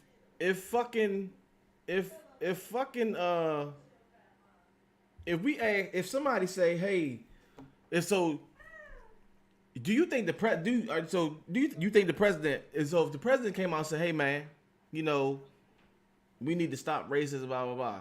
How many motherfuckers really gonna listen to that? Everybody paying that shit no attention. Because you gotta think some people don't even vote still. I'm one of them. So. I've gone on record as saying I refuse. I'm not doing that shit again. I'm 35 years old. As of December 17th, 2021. I have voted once. I have not voted. I have not taken a vaccine. None of that once. shit. Once. The first time I was able to vote. That's the first time I was able to vote. The first presidential election that I was old enough to vote was when Barack got in there for the first time. Yeah, I feel like for most niggas, when I don't vote, we went out there and voted for one reason only. Yeah, pretty much. And we gonna keep that shit a buck. All you motherfuckers listening to shit or whatever, let's not fucking sit up here and talk that bullshit like we understood where his platforms were, because none of us did. Listen. We went out there, we was like, we need to get one nigga in that motherfucker just to prove that shit can be done. My wife will tell you, when it comes to going to go vote, she go vote, kids go vote, I don't vote. And the reason why I don't vote, and I'm gonna be honest with y'all, I don't understand none of that shit. To this day, I don't understand it. Like, I don't understand none of that shit. So I'll be like, you know what? I'm not about to go ahead and put somebody's name on the ballot, and I don't understand. A part of that shit, a part of voting. That's like signing a check to fuck the country up. But yeah, you ain't wrong. But like a good part of that shit. Let's keep it a buck. And Wes, as two niggas go vote. A lot of times, shit, you go in there and shit, whatever. You ain't been following these niggas, what they been talking about, what they platform stand on. So you be like, and like the average motherfucker in the country probably looks at like when the presidential debates and shit come up. The average motherfucker watch them shits, right? Right. But then This when is it my comes to the first small, Them shits be funny my though. first time. but when they my come first to like time. the small seats though, like like the council niggas in your city and shit. Man, nah, Fake ain't shit. nobody paying that shit. No, Ain't nigga, nobody you paying. go- Half you y'all go- niggas ain't paying that shit no attention. I went in there, checked the box. He sound black. Like, I'm Yeah, not even yeah. You was like, who Hey, sound like who that name? That Who nigga, like- hey, that nigga, hey, listen, that nigga name could have been Jeffrey Watkins and been a white man. That nigga West would have thought he was black. Oh, I'm voting for him. Listen, ain't nobody gonna be better than Man Bird. Like, I don't think ain't nobody gonna Oh do no, it. I ain't don't care nobody gonna be nah. how much coke you smoke, Holmes. You use that nigga. I don't give a damn how much powder you put up your nose. Hey, Marion Barry was the god. Hey, man, look, for all the drugs and hookers that nigga had, man, that nigga did the one thing that we will always appreciate. That motherfucker did Hold on. everything for the people of this city. Hold on, y'all. That What he you, could. Yolanda? What you mean? That's a good reason not to vote. What you talking about? What I said? Because I don't understand. Like I said, I don't understand this shit. That's why I'm not going. Like I said, I'm not going to vote. I'm not going to. Like I said, me personally, that's just me. And like I said, I make jokes about it, or whatever. But at the end of the day, for me, I cannot vote. I cannot put my honest opinion onto something like that unless I know what the. Like I said, because I don't follow no politicians. All I know is, I just know when November come around, it's time to go vote. Every 4 years, it's time to go vote. You know what I'm saying? So, but it's like one, I'm not voting for Hillary. What the fuck do I like voting for Hillary? I did, you know what I'm saying? I wanted Joe Biden to. I wanted somebody to beat Trump. I think that's everybody. I think everybody, You know what I'm saying? I'm not gonna hold you. The person if out of all the candidates that we had last time, the person I actually Yolanda, wanted, hold on, my bad. Yolanda do the same shit. She tell me if the name look black, she go vote. She click her ballot too. Like, see, that's the bullshit. it's real shit though, bro.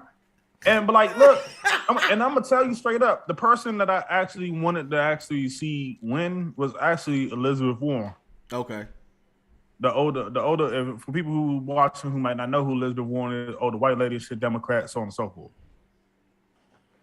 Yeah. Niggas still, there's a lot of niggas out there still in that Bernie Sanders train. He another old white man that I don't want to see become fucking president. Mm-hmm. And it's like, I'm sorry. I'm gonna tell y'all I'm gonna tell y'all a hard truth about fucking Barack Obama and shit, whatever. Barack Obama fucked up a lot of shit. And y'all niggas just don't be want to talk about that shit. And we stuck by that nigga because why? Because he's black. And niggas still stick around. Yeah. But Barack, He's sitting but Barack ain't necessarily make the country completely better. Fuck no. He did get the country's debt down. That's what He I'm did saying. fix the. He did 12% of the fucking work. Yeah. 12% of work.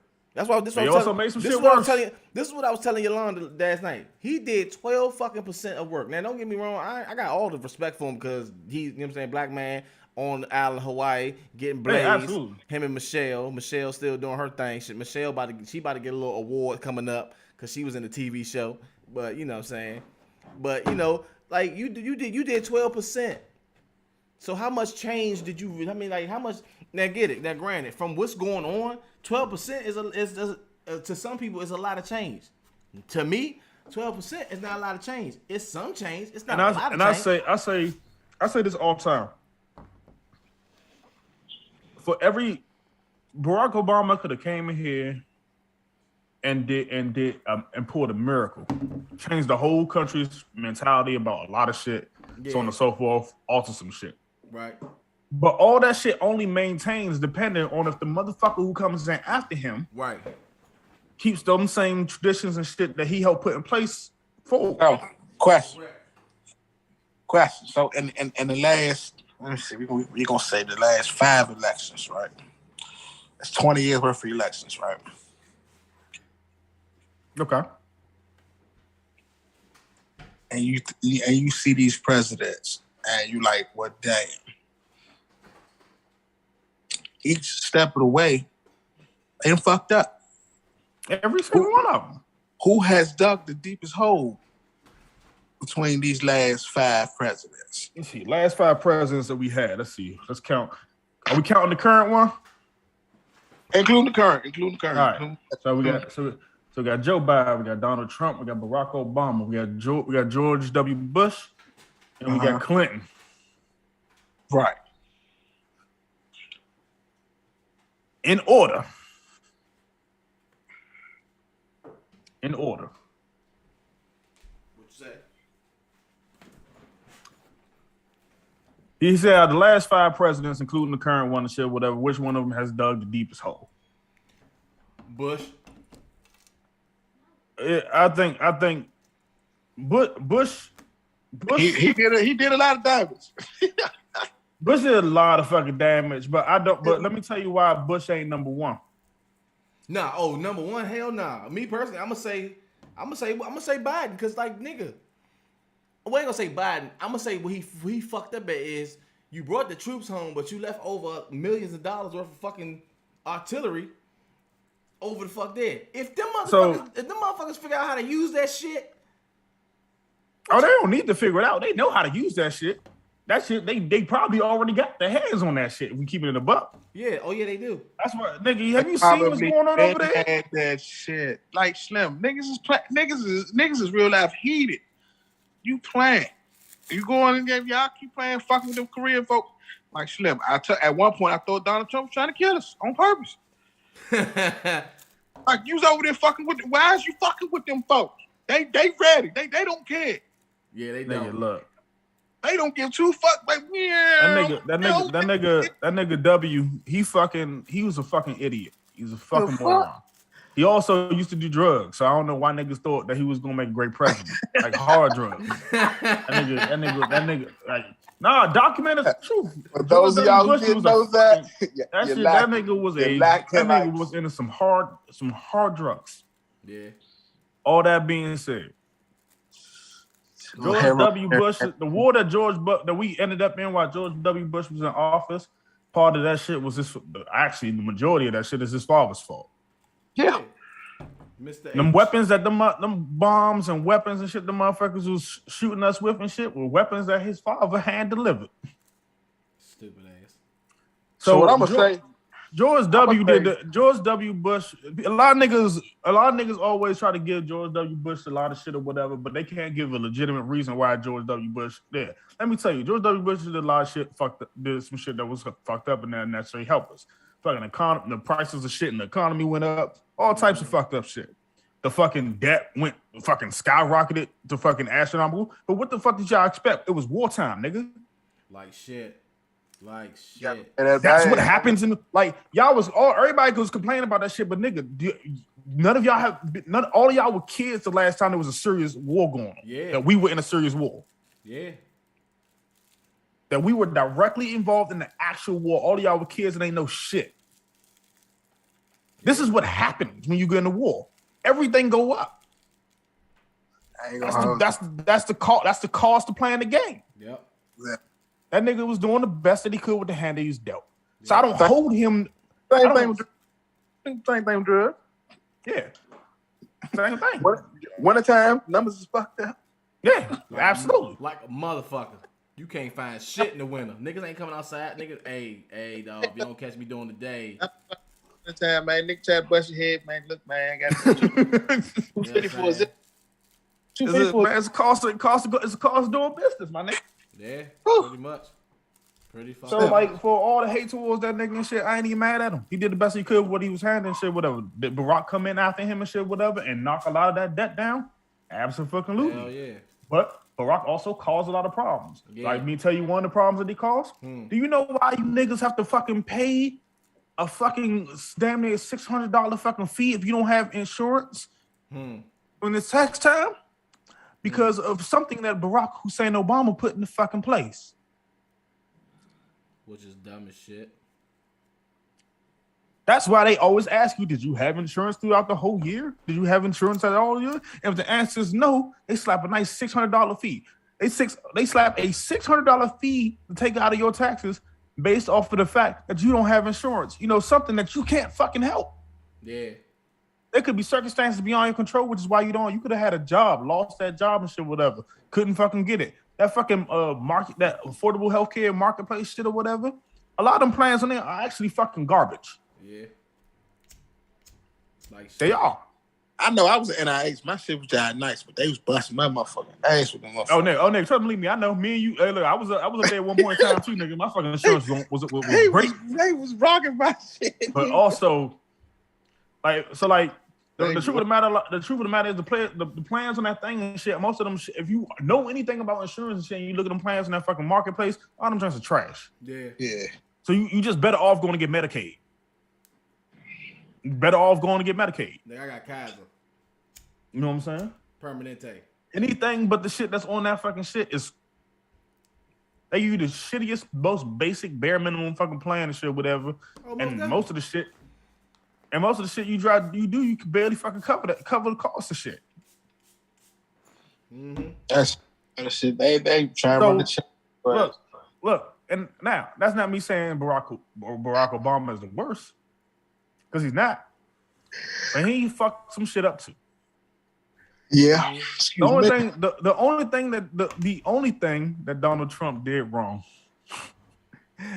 See, y'all, everybody in the comments and shit gonna be mad at me. The only thing that Donald Trump did wrong. Think about you fucking Trump supporter. Was fucking weaponize these racist pieces of shit. Yeah. Donald Trump's a fucking idiot. The majority of the blame for Trump's presidency actually comes from the motherfuckers who follow him on fucking Congress. Because them the niggas that know better, they just let him do whatever. One thing that's what the fuck he was doing. Sim, you remember when I was in Texas, bro? But look, but for all you motherfuckers that's mad that he got voted out there, remember all them extra money he was getting from unemployment benefits? It was that nigga. Remember them trolls and $1,200 you was getting every couple of months? That was that nigga. Yeah, back in his pocket. Yeah, I'm hip. That nigga, that was nigga signed off on that shit. Mm-hmm. You know who took all that shit away from you? Biden. Joseph R. Biden. I'm just like, look, man. I wanted Trump out of there too because he was a fucking moron and shit. And Uncle Tom, the truth is, Kamala, Uncle Tom Harris. Yeah, hey, truth is truth. Hey, look, facts is facts, y'all. Mm-hmm. And look, a lot of y'all, and some of that motherfuckers is gonna watch this shit later on. This shit gonna look at this shit, but this nigga, but go look that shit up, nigga. I pay attention to this shit. Yeah. Them niggas was fucking up. Big thing. Joe Biden and shit, whatever, just an old fucking senile bastard. Just need to fucking die and leave us the fuck alone. And the only reason I don't want him to die is because if he dies, Kamala becomes president. And we damn sure don't want her ass fucking running a goddamn thing. Hell no. I'm on the Canada, cuz. Hell nah, because she got the fucking mental of Condoleezza Rice. I'm going to Canada. That's the, y'all really want to ex-fed to fucking run the country? Nigga, this should have become a police state quick as fuck. Man, what? Yeah, boy, you ain't better do A-Snap. Look. Y'all think, hey, for all you black women that was celebrating the shit when she became president, hey, look, don't be wrong, it's historical. Absolutely. I will not fucking take away from that shit. For all you black women that was celebrating when fucking Kamala became fucking president. What was her thing? What was her thing? Chucks and pearls? Some shit, dog. Hey, not to do it. This is a sidebar, but look what your boy just sent in the group chat. Who that? Who else? You can't really say that's Jew in the middle. I said it's Jew. Yeah. I mean, that's cool. It look like that's cool, but according to the damage and everything else, it look like he got carried. But I digress. Anyway. Oh my god. Nigga, all that shit is non-factor and shit, whatever. I'll be fucking platinum by the one I posted, might I add, was very much better than that because I haven't been on there, and I got on there yesterday and got me a dub quickly. And then Chris turned around talking about some. Not only did you just get one, but how about this? Mm-hmm. I say, hold on, okay. And I get a little request on. I get a request on it and say, your ranking is part of your performance now. So we've been playing on the new season, and we went back to back earlier when we first jumped on that shit. Tay is a first-hand experience. I'm not going to you. We gonna get back to this fucking this racism and politics bullshit a second. I'm not even gonna lie to you, because right now. Oh, nigga, my shit is right. It's up on my screen too, nigga. Like it's look, on the look, as soon as this shit over with, nigga, I'm back. Yeah, I'm back. I sent Tate a message. He talking about we live already. I said, oh shit, let me not load up there. This time next week, you said, well, I'm be in there like swimwear. Yeah. Oh look, I'm already here. So when the game, look, when the podcast over, that's where I'm be at. Hold on, let me log in now. Then we just sit in the lobby there. Don't matter to me.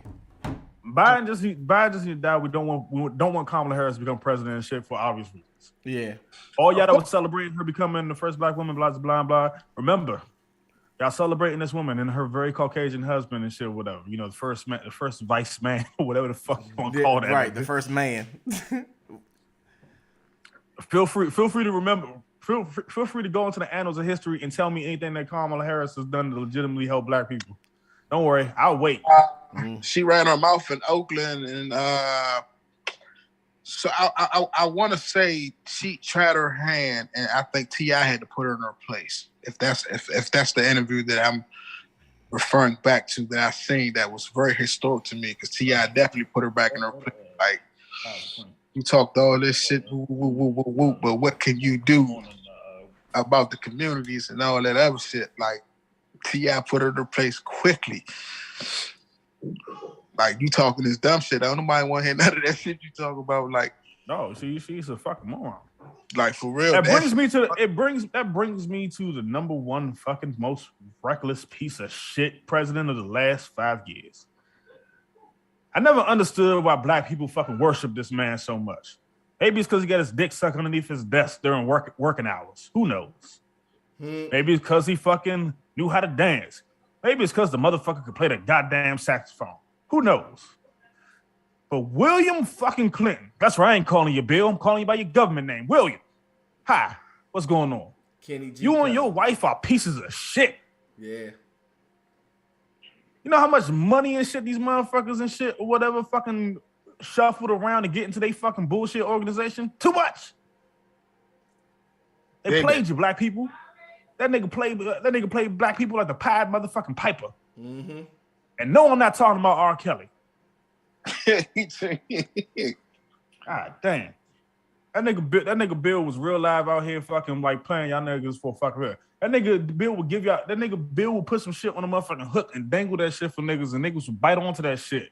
Mm-hmm. And the same time they bit onto that shit, that nigga will take some shit right from them, right underneath them, not even realize that shit. I did not have sexual relations with that woman. Yeah, he did. Also, I like to go on record to say this, Bill Clinton. Monica Lewinsky was a goddamn busted ass joint when you fucking smash. Are you crazy? I used to work at the U.S. House of Representatives. I listen, senators, congressmen, councilmen, all y'all, you $2,000 hoes, you know. All them niggas is trash, B. All of them with the shit, bro. Everything's with the shits. I say this in my own eye, with the shits. All them niggas is trash. I'm telling you, man. Not just black women, white women, all Russian, everybody. I say now, all that shit aside is that to kind of get back to the focal point of what Tay was talking about. Right. All 5 of these men who was in office, all the governors, congressmen, representatives that are in office right now, sitting on the Hill, every single one of them in legitimacy, every fucking Supreme Court judge. The combination of these three groups of people and shit have the fucking power to fucking literally obliterate the concept of racism in this country. Mm-hmm. Y'all might not believe this shit, but they do. Mm-hmm. They can outlaw this shit. It wouldn't be hard. Right. Racist white rednecks are very easy to find and spot. The same way you could probably spot the hundreds of motherfuckers who assaulted the Capitol building, you know, a year ago, when all these people who we're talking about were in the building and tried to, I don't know, hang and kill all of them. They didn't care who you were. They were there. They were, we'll take over this whole country because Donald Trump said so, and ran in there. Mm-hmm. All these niggas had the power. You know what these niggas did after that shit happened? They stood in the middle of the Congress floor And most of them continue to enable that shit. Like, all that shit was fine. That shit don't make no sense, man. My nigga, all these people can fucking stop the shit in a moment. The reason why they won't and shit, whatever, because if they do, it upsets the balance for white people. Mm-hmm. But I said, it's their power. It's they trinket. It's all about power. Mm-hmm. The country's laws and shit, the country's laws, even the fucking idea, the concept of the police and shit was all created and shit to empower white people. Mm-hmm. Now, white people who are watching this retroactively, you know, the ones that we actually fuck with. I know what you're probably sitting there saying. Well, not all white people. Well, we know that. But this is the thing we should go into. I'm going to tell you guys. We don't need y'all to say that shit. Black people ain't stupid. We know that not all of y'all think this way. We know that not all of y'all racist. Right. But also, for the ones of you that are not, some of y'all motherfuckers need to open your fucking mouths a little bit wider and shit or whatever when it comes to conversations like this. And not to us. We know what's going on. Talk to your people and inform them of how fucked up they are. Yeah. Nah, because they ass gonna get it too. Because this is my thing. Like I said, it goes back to me saying when I see people doing stuff like you, when we go out here and protest, we doing it like, bro, it's a waste of time because there's nothing on the change unless somebody get a group of, like you said, the white people or whatever, you know, to hash this issue shit out and say, look, we not doing this no more. We're not teaching our kids to be prejudiced, racist, none of this. This shit is gonna be the same. We're gonna be stuck in square one. For even though they say history repeats itself, we're still gonna be, us as black people still gonna be stuck in square one. Now we can make a movement and try to make a change, but guess what? Where is it going? Think about it. Let's be honest with you. Look how long was the black? Where's Black Lives Matter at right now? Yeah, and these youngest two turned. Like, y'all killing each other. Where's the All Lives Matter movement at? Where's the Black Lives Matter movement at? Where's any of these movements that just came out recently come out? Because think about it. Like I said, and I'm not taking this away from nobody. The fact now that you done already found these people guilty for Ahmaud Arbery, the Breonna Taylor, you don't hear shit else about them. You don't hear them. Because remember the main thing with them, say their name. You don't hear them saying that. You don't hear them talking about them no more. The only one they in court for right now is George Floyd, and after that, give it a couple weeks. They're not gonna be talking about that shit no more. We don't get talked about like I say. We get a whole fucking month to get talked about. Oh, Booker T. Washington, George Washington Carver, and whoever else is black who did something. We get 1 month. But you motherfuckers get everything. Then you got y'all repping a motherfucker who ain't do. Fuck Christopher Columbus. I said it. Fuck Christopher Columbus. And that's on them. Listen, fuck Christopher Columbus. Fuck Paul Revere. Fuck motherfucker Tom Sawyer. Fuck Huckle and fuck. All mothers. What's the other nigga? Huckleberry and Finn. Whatever the fuck his name is. Fuck all mothers. What the fuck? Fuck. Let's get some fucking Kentes, some real niggas that did some Kimbos. You know what I'm saying? Some niggas who.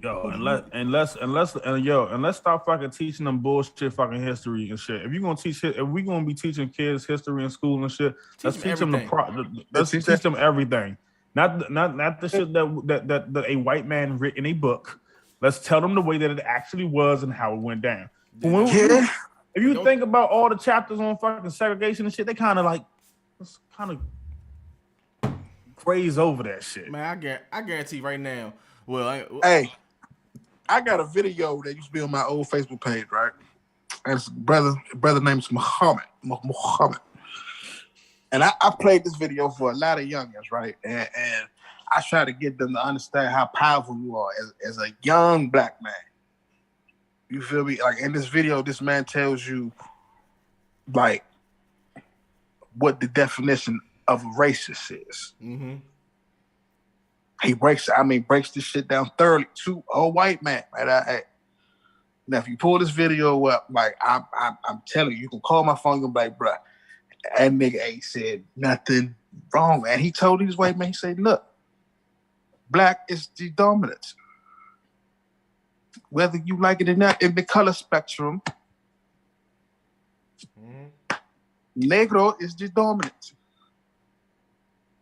What is Night what is and his day. accent? He just- Like, what? I'm saying, man, don't let me get on some, man. Like, for real, like, he looked at him again. He said, this is your daddy talking. Talk to a white man. I mean, got his head all down looking crazy. Like, bro, I understand when I tell you something. Like he told you. It's the theory of, are you really a specimen of DNA?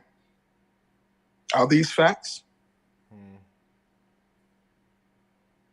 Yeah. That you're really not real people. We've been here. We're the dominant. Whether you like it or not. Like I said, I don't, because like I said, because of how I was brought up, you know what I'm saying? I don't look at it like when I hear people say, "Oh, racism," like that shit pisses me off because I'm like, bro, I don't see that shit. I don't, because I'm not teaching my kids that. You know what I'm saying? You know what I'm saying? You like who you like. You know what I'm saying? Facts. You know what I'm saying? So at the end of the day, like it's no, you don't see color. Like, you know what I'm saying? I got white friends. I got all color friends. You know what I'm saying? So it's like I don't see none of that shit. Like, you know what I'm saying? So people be like, "Oh, racism." I'm like, bro, this is something that I noticed that most black people tend to know how to, you know how you say you block the shit out? What the fuck we do? We block some of that shit out because it's like, bro, we know this shit ain't going nowhere. Yeah, no bullshit. This shit gonna be here. I think the one to some extent and shit or whatever is like, I think most black people have gotten to a point where they become mostly numb to this shit. Mm-hmm. I think we as a people and shit or whatever, like, it's like shit happens so much that we just kind of like, it doesn't phase us when we run to the shit. Mm-hmm. So, and like, I feel you on the like yeah, we don't see color, but it's hard not to. Mm-hmm. Because at the end of the day and shit, whatever, this is the way that they structured it. This is what these people's ancestors created. They created this shit. Yeah. And motherfuckers have continued to decide to fucking keep on pushing in a certain direction. And that's why we're in the situation that we're in right now, where motherfuckers is going back and forth and not to die and and like, this shit is stupid. Like at the end, like I'm tired. like, listen, I'm tired of knucking if you bucking with these white motherfuckers, dog. Like, I'm tired of that shit. Like, bro, like what? Yeah, it's like exhausting, dog. Nobody want to be out here. Like, nigga, look, let's find some other shit to protest. Let's look, like, can we like squash this racism shit so we start talking, so we can start fighting. Let's fight these niggas and shit who be trying to tell women what to do and not do with their fucking bodies and shit or whatever. Let's go fight. And, Let's protest COVID and how the COVID numbers mysteriously beat out AIDS. Can we fucking fucking? Oh, you talking about? Oh shit! Let's fucking fix the fucking economy, nigga. Like, That I don't too. know, nigga.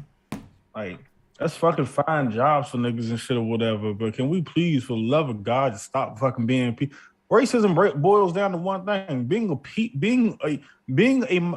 a majority, being a piece of shit, and looking down on the fucking minorities. Stop being pieces of shit, white people, before you actually incite a civil war. Because I promise you, This ain't what you dead want. ass.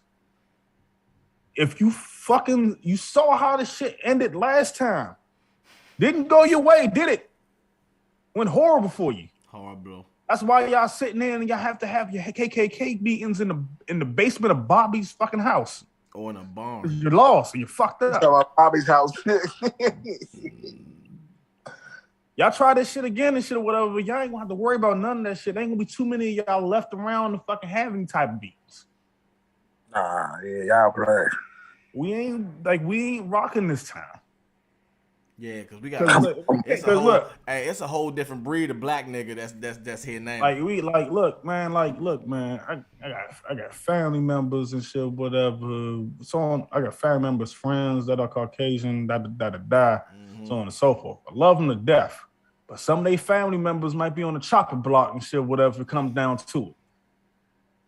Oh yeah, man. Well, you know what? I mean, like some of they peoples might have to get like might have they necks out on the fucking shit and get their heads lobbed off and shit, whatever. If they keep talking reckless. It is what it is. So look, white people, this is us, three of us, three grown ass black men on this podcast telling you, cut your shit out. I'll tell you historically that Chris don't like to fight. But to come down to it, somebody's life can be forfeit. My man Adam Tyler say, man, this comes to the fucking gray area, man. I'm gonna tell you something. That's all you gonna hear. You just gonna hear the music. You just gonna hear the music to Knuck If You Buck when this shit happen. We dog good. We dog good. Ain't gonna be no words. This is all you gonna hear is the instrumental. That's all you gonna hear. Think I'm like, it has begun. They gonna be like, Bobby, they're hyping up, Bobby. They're hyping up. Right. So, they hyping up, Bobby. Going out there and get that Mossberg. I'm gonna fuck around, have a nigga tied up in my basement and shit, and be cutting him up the fucking Johnny Cash songs and shit. Walk hard. You gonna have him walk hard. Yeah. Walk. Be in the basement, listen to fucking Folsom Prison Blues and shit or whatever while I'm fucking tearing the motherfucker apart. Hey, you wild. If I did that shit, I probably be dancing. I probably have a nigga tied up, I ain't even gonna kill him. I'm just keep cutting his ass with a scalpel while playing. I always feel like somebody's watching me. Damn. I should send you this fucking clip from Naruto and shit. Where the old boy and shit hit the nigga Kakashi and shit and caught him in a fucking move and shit. Where for him it felt like 72 hours. He just was getting stabbed over and over again. That's how I'm gonna do. You know, you take a scalpel, you go ahead and do that little, because you know it don't take much. It don't take much to cut with a scalpel. Yeah, just you do that shit and then get like a bottle of motherfucking rubbing alcohol, squirt that shit right in that motherfucker. Nah, what I'm gonna do? I'm gonna tie him up and Negan his ass. And then, now they say I'm a Negan. See, you trying to kill him. I ain't trying to kill. I ain't trying to kill him. I said shit. Taking it like that. I'm gonna tie a scalpel to the end of a whip. You seen Passion of Christ when they beat Jesus and they had them 3 whip jumps and they had the little hooks on the end of them jumps. I ain't gonna hold you. I hate that movie, dog. Bruh, when my mother took me to go see that movie, bro, I was in that jump like, oh my, that shit like had me like, oh damn, like, what is going on here? What's she at? No, niggas fucked up. That was fucked up. Mel Gibson fucked up for that. Tell whoever let Mel Gibson do that, they should. Mel Gibson's a racist piece of shit anyway. They should let that nigga go anywhere near that fucking movie. They need to put that nigga. They should have took that nigga pen, pencils, anything he can write with, cell phones, all that shit. Cause that was no. Hey Wes, I know we getting like job late in here and shit. Yeah. Wes, you got something on the docket too, don't you? Yeah. So I wanted to touch on these community vibes, because you know, ALG, whatever, you know, all the rest of these extra letters, right? This nigga said. I was like, it's not that I have an issue with who you are. It's not like, you know, how y'all carry yourself. Some of y'all are not like, you're not living your truth, and then you get mad at the world because you're not living your own fucking truth. Right. Do you have a specific fucking example? Without saying names, you know. No, I don't. Come on now, we ain't the police. That's just crazy. Listen, so I had a little situation like, you know, I'm listening to DMX, like, you know, the Pacific part of No Homo Thugs is just, that's in the song. Right. And a person who was in this community is like, oh, coincidentally, you just so happen to walk in while that part of the song is going on. Like, my guy, I have no control over that, my guy. Mm-hmm. She on the table, whatever she got in her hand. But end of the day, bro, if that's your MO, that's your MO. Like, I'm not about to sit here. I'm not God. I'm not judging you. I don't care what you do. Mm-hmm. It's not none of my concern, bro. But if you're gonna be not true to yourself, then you shouldn't be figuring out what you're trying to do. Because you ain't safe, secure in yourself, bro. Like, and then like, I don't know if it's like young-minded or like it's just like it's just be wild, like real loud, like. I feel like it's something. I feel So like what he was per se offended with the lyrics of the song. Yeah, so like, and I'm singing this, I'm with this shit. Like, what you mean? I'm cooking this shit, back then rocking. Nah, I'm not about to stop. No, if it don't apply, let it fly, and if it do, that's your MO, bro. Plain and simple. Like, I'm not about to stop my jamming session because you felt some type. If it don't apply, let it fly. If it do, that's on you. Fuck it. You know what I'm saying? Right. Like, I'm not about to, bro. Like, end of the day, I don't have nothing against nothing with y'all community, bro. And no shape, way, shape, fast, because that ain't got shit to do with me. Yeah, man. But if you're gonna be sensitive, like some people don't react to that sensitivity shit. Music, like, a lot of the shit and all this music and shit or whatever has been said 100 times. Shit, it's only like in recent years and shit or whatever that a lot of the like motherfuckers have gone back and been on some cancel calls and shit with like older shit or whatever. I'm like, you gonna be mad at them at the times and shit at the times and shit whatever, because of them fucking with a song from the times and shit, nigga. I don't give a fuck about them that shit, nigga. Niggas ain't fucking saying fuck y'all for real. We just like song dope, like the song. Fuck you. right. like it's not like, bro. I told him, like, and then he got a little pissed off, and I'm like, y'all know me. I'm not really trying to hit none of this bullshit you rah shit you talking about. Then I felt bad if I had to fuck him up, and that's a hate crime because you felt like because you was. Yeah, like this is my only thing with this since we on the topic, like this is my only thing with them. We know that it's like, bro, we know you here. You know what I'm saying? Like, we know you here. You know what I'm saying? Like, a lot of stuff get broadcasted on TV. A lot of stuff get broadcasted on radio. A lot of things get broadcasted in parades and everything. We know you here. So you don't have to, like they said, I don't have an issue with them. I respect it because, I mean, the ones that's doing that means you are able to be comfortable in the skin that you're in, and that's what you're doing. Yeah. So by all means, do that. But at the end of the day, you don't have to throw this shit. Cause think about it. Ever since now, like I've been watching, like when I've been watching shit on TV, there's always something dealing with that. You know what I'm saying? It's always something. On the TV now. So I'm like, okay. Let me ask you a question. Let me ask both of y'all a question. Switch roles for a minute. Imagine being one of them, right? In a world where historically, before recently, none of that shit was a thing. You have your one show, like there's like a show. It's a show on fucking Showtime and shit where it was like nothing but lesbians or some shit. The L Word. The L Word. Yeah, that show. Yeah. Besides like a few shows here and there like that, majority of shit, that shit was non-existent on TV, right?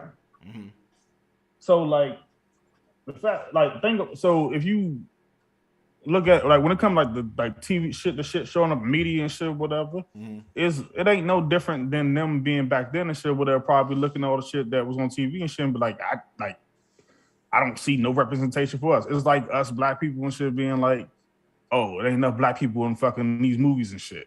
Ain't nothing but white motherfuckers. We have stories like this. I think from their perspective, from our perspective and shit or whatever, it's like, while motherfuckers might not necessarily agree with their lifestyle, or rather, instead of saying not agree, don't necessarily like fuck, like don't live their lifestyle and shit, whatever.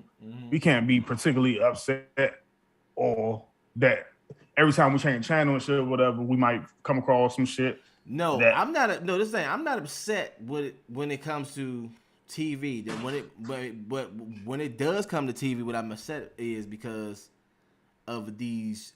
When it comes to the shows that kids watch. Now, when you when you throw that into a show that kids watch, especially for kids who don't need. I don't want to hear that shit, bro. I ain't gonna hold you, nigga, because there's some shit that was on TV when we was fucking kids and shit. That we was way shit. That's what I'm saying. That's what I'm saying. That's what I'm saying. But when you throw that on there, like now, like you know what I'm saying, we wasn't supposed to watch the shit, but I'm like, but for you to be a parent, when you're a young parent and you not ready to jump in that and explain that to your kid yet, because they not old enough to, you know what I'm saying? That's a hard spot to be in. You get what I'm saying? That's a hard spot. But peep game though. It's gonna be a hard spot and shit or whatever. They hit they fucking teens and shit. You gotta have that conversation with them. It's not. It's gonna be easy. Yeah, it is. No, it's not. Because, listen, if they already peep listen. game. Hold on. If they Time out. already, Before you go into what they you about to go already- into, hold on. This is why I'm listen, because you speaking for yourself. That's because you actively have a situation. You know what I'm saying? Yeah, I got multiple. But listen to me and shit. But you also and shit was introduced into this. You feel me? No. No, I mean, like, you know what I'm saying and shit. Like you, Oh, okay, like, you yeah, came okay, in, yeah. You know what I'm saying? You weren't there before. Yeah. But even if you wasn't there and shit or whatever, eventually that conversation would have been had somehow, some way. You basing that shit off, and like you basing that shit off of your experiences and shit, whatever. That ain't necessarily that. Having that conversation shit is gonna be difficult regardless of your level of difficulty with the shit. I don't think so. I'm not saying it ain't about to ease the conversation with your child and shit, whatever. It's just harder to explain that shit. The difference is that it's just harder to explain that to a younger child.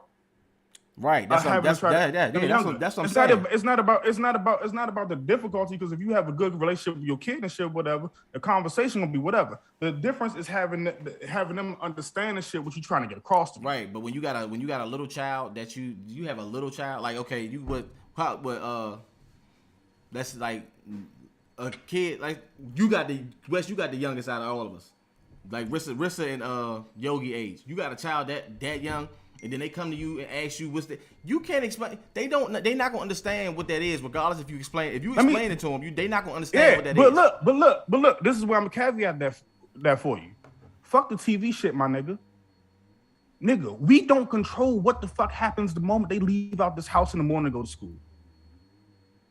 The moment they arrive at their school building and we leave, we don't know what they hear them other kids say. We don't know what they see. None of that shit. Right. So even if none of that shit was on TV, nigga, there's always a chance that is a conversation that you could end up having and shit or whatever based off of the other. But even if they go out, even if they hear it out there, they still gonna come back to their parent and ask their parent, how can you explain something to them that they're not gonna understand? But look, that don't make no sense. But look, that's based off of what you said before and shit, you talking about like little kids and exposing that shit on TV and so on and so forth. We the parents, we control what the fuck they see. Right. So like when I'm watching Power and shit like that and shit or whatever, we said AJ the fuck on. When I say I'm not talking about TV, I'm not talking about the TV I'm not talking about the shit we watch. No, I'm talking about anything that has anything that fucking like that. Like that shit included. But I'm saying, I watch everything. But you gotta like say like with Nickelodeon. Remember, I don't know if you've seen whatever they got going on Nickelodeon. So it's a show that they have on there that's supposed to be like the up and coming version of all that, right? So you know their cast is between 12 and 17 or something. You know when they do casting for their little sketch comedy show, it's 12 to 17 or something, or 18 or something like that. But when you got a 12-year-old who's in that feels like he's in that, what's the name? I don't need my 12-year-old who don't know nothing about that to come ask me about that, because you don't need to know nothing about that right now. You get what I'm saying? You have a specific example of him actively like just like expressing that shit? You seen it on the what's the name when they did the what's the name? Nigga, I don't watch shit on Nickelodeon, nigga. I only got cable, bro. So for me and shit, whatever. That's what I'm saying. When they first started talking about the show, yes, it was a little white boy. He was like 12, and he's in that community. You get what I'm saying? So okay. I'm like, so you got like. But I'm saying, is he on the show doing something? That's like he does. Yes, he's being himself. You know what I'm saying? Like, but I don't have. You can be yourself, but I don't need my kids to see that, because now I gotta explain something to them that they're not ready to be. That they're not ready for. Do you get what I'm saying? Yeah, I hear, nigga. I understand You what you're saying. and you shit, whatever, don't but- want to explain that shit because you feel like it ain't time to be for that conversation to be had just yet. Yeah, you know what I'm saying? That's That's my shit- thing. Like I that said, shit you can be do on what you your want to mind. do. No, You nigga, can do hold what you on, want to nigga, do. hold I on, can't, hold on, I hold on, can't, hold on, I hold on, can't hold on. stop nobody Hold from on. doing something. But when it comes to your child, I need you. can- Hold on. I need you to listen to, because you know how I am about words and shit, about words and what we say, right? Yeah. You said that he's just being himself. He's just showing his fucking personality. Is he doing anything? Shit? Is he like, oh, I'm kissing on another person on TV and shit? It's Nickelodeon. Okay, so if so all he's doing is just showing his personality. So you mean to tell me when you see them on the Nigga. red? Listen, I've seen him on the red carpet. This is the red carpet is not a TV show. Okay, so we're not talking. So what you talking about is him outside of the fucking TV show and shit. We're not talking about him actually fucking. That's but I'm saying the on the same show way. itself. Listen, so you got somebody that plays that and on TV, but they're not that in real life. This little boy is that and that on TV. He's both. You get what I'm saying? That's the point I'm trying to get to. Yeah. Shit. On the show, and that's his character on the show. Yeah. Okay, so But I'm you not- never like I said, said that. I That's can't- why. That's I the point can't- that I'm trying to get to. Yeah, And shit, like I whatever. said, but- it's one thing. It's one thing if you're sitting up here saying that he's just showing his personality and shit. 'Cause that's what it sounded like you were saying. Oh no, we know. Yeah. So Yeah. but look, you still the fucking parent. Yeah.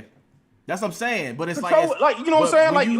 but it's you can't. it's at the end of the day, it's nobody's job and shit or whatever to fucking tell parents what their kids should watch, but the parent themselves should whatever. You're So right. if you don't personally feel comfortable with your kids watching this, that, and the other, or don't want your kids to be exposed to certain things and shit, whatever, then fucking pay attention to what the fuck they watching and turn that shit the fuck off. Hey, I heard some shit the other day, Slim. Nigga, I mean, AJ ain't allowed to Boy. watch YouTube shit.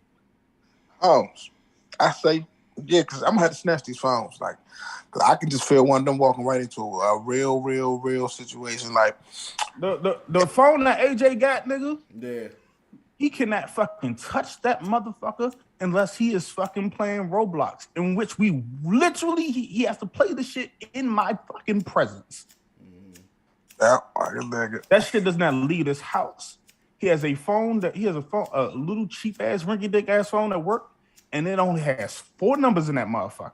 Right. And he cannot touch that motherfucker unless he is making a phone call to one of the 4 numbers that are in that fucking phone.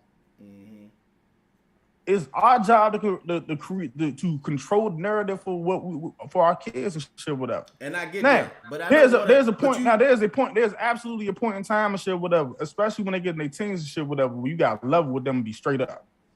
Yo, I do that shit now. That's no question. No, I mean like straight up, cause like you ain't, Yeah, cause I'm you with ain't, cause, you. cause Yeah, I'm if you, cause there's a point when if your kid has never been exposed to certain shit or whatever, and then you just fucking throw them out into the fucking world and shit or whatever, that's a level of fucking shock that they're not gonna be prepared for. And you can't have your kids unprepared. You also have to make them understand the shit, especially once they get into that like I'm damn near an adult age. And understand shit, whatever choices they made and shit, even if you might not necessarily, as a parent, agree with that shit, that you still they won't be a fucking parent.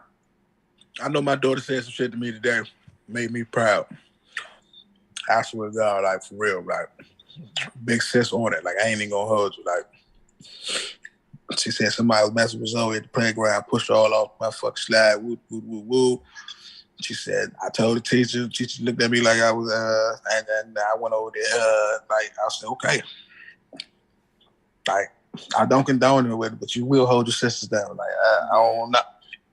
I ain't gonna hold you. Like, that's one thing I stand 10 toes on you. Look out for your siblings. I don't fuck what you doing, okay, what you doing. And peep game, say, I ain't saying like when they little kids and shit, whatever, had them conversations with them. That's what I'm saying. I'm not saying I'm with you. We on the same thing, but what I'm saying is like you know how kids get curious. So then when you a young kid like that and you come asking but you gotta make them when uncurious. you come ask that question, you cannot make them understand something that they know that they're not gonna understand. You get what I'm saying? So Like, you don't have a can't- fucking conversation Huh? when they that fucking young. You derail that shit. There's ways to do that shit. You derail that shit. Okay. Nigga, look. If a kid, if your child is, let's say, 7, Mm-hmm. and your child come to you and ask you a question about that, you got 2 choices: be fucking honest or fucking ignore them. I mean, I ain't got shit. I keep it a stack. I'm not gonna lie to you. But if you fucking ignore them because you uncomfortable having that conversation, you're gonna create more problems than solutions.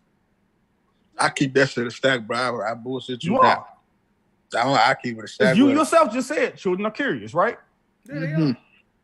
So, and particularly the generation of kids that's coming up, like our kids, ain't like us. No bullshit. Because one, we were curious, but and they we not sneaky asking. and But blah. listen, they not asking shit. You got to go find shit. But you know what I'm saying? But guess what? But guess what though? I don't know if you recall this, but the majority of us wasn't asking shit either. Nope. Figure that shit out. We the first generation of motherfuckers with access to the internet. So remember, we was out there on the internet and shit, whatever. Our parents ain't know half the shit we got into. We found all types of wild shit. Right, and that's what you think. And that's what I'm saying. What you think about what you think the kids doing now? That shit. Oh, nigga, you don't have to that tell shit. me. That shit. I tell you. But listen. This is the thing, and this is my mentality with the shit. As parents, right? Mm-hmm. Especially parents and shit, whatever and shit, who have young kids. You know what I'm saying? Mm. Our mentality and shit already gotta be and shit, whatever. We already know how. Think about it. Your kids are reflections of yourself. Mm-hmm. Like there's gonna be some differences and some differences sprinkled in there that neither one you or the mother have and shit, whatever. But they are reflections of you for the most part. Right. This shit that Kai does at fucking 1 year old and shit, whatever, run around this motherfucker. I look at it, be like, yeah, that's me. That's me. I'm sorry. That's some me shit. Yep, that's my bad. I feel the same thing. Like, you know what I mean? Like that's some me shit. That's definitely some shit. I probably my influence. I feel the same thing about Zoe. And then and then there's some shit that you look at and you be like, what the fuck you get that shit from? You don't get that from me or your mother. Fuck. You know what I mean? That's yogi. Right. That's yogi. You know what I'm saying? That's definitely so. But like, but if we already was like that age, when most of us got early access to the internet, we was about like, and talking about us three, cause we like older than some and shit, whatever. Like some of the motherfuckers are like maybe like let's say like maybe like 6-7 years ago might not have as privy internet access as we did. But like, well, let's just say like this: if your ass had dial up back then, think about it. If you was on the internet and shit, whatever, think about how sneaky we were and shit. When we started finding shit and this, that, and the other, and blah, blah, blah, and shit, whatever. There's so much ways to hide shit now. Yeah. Like, if you remember and shit, whatever, when iPhones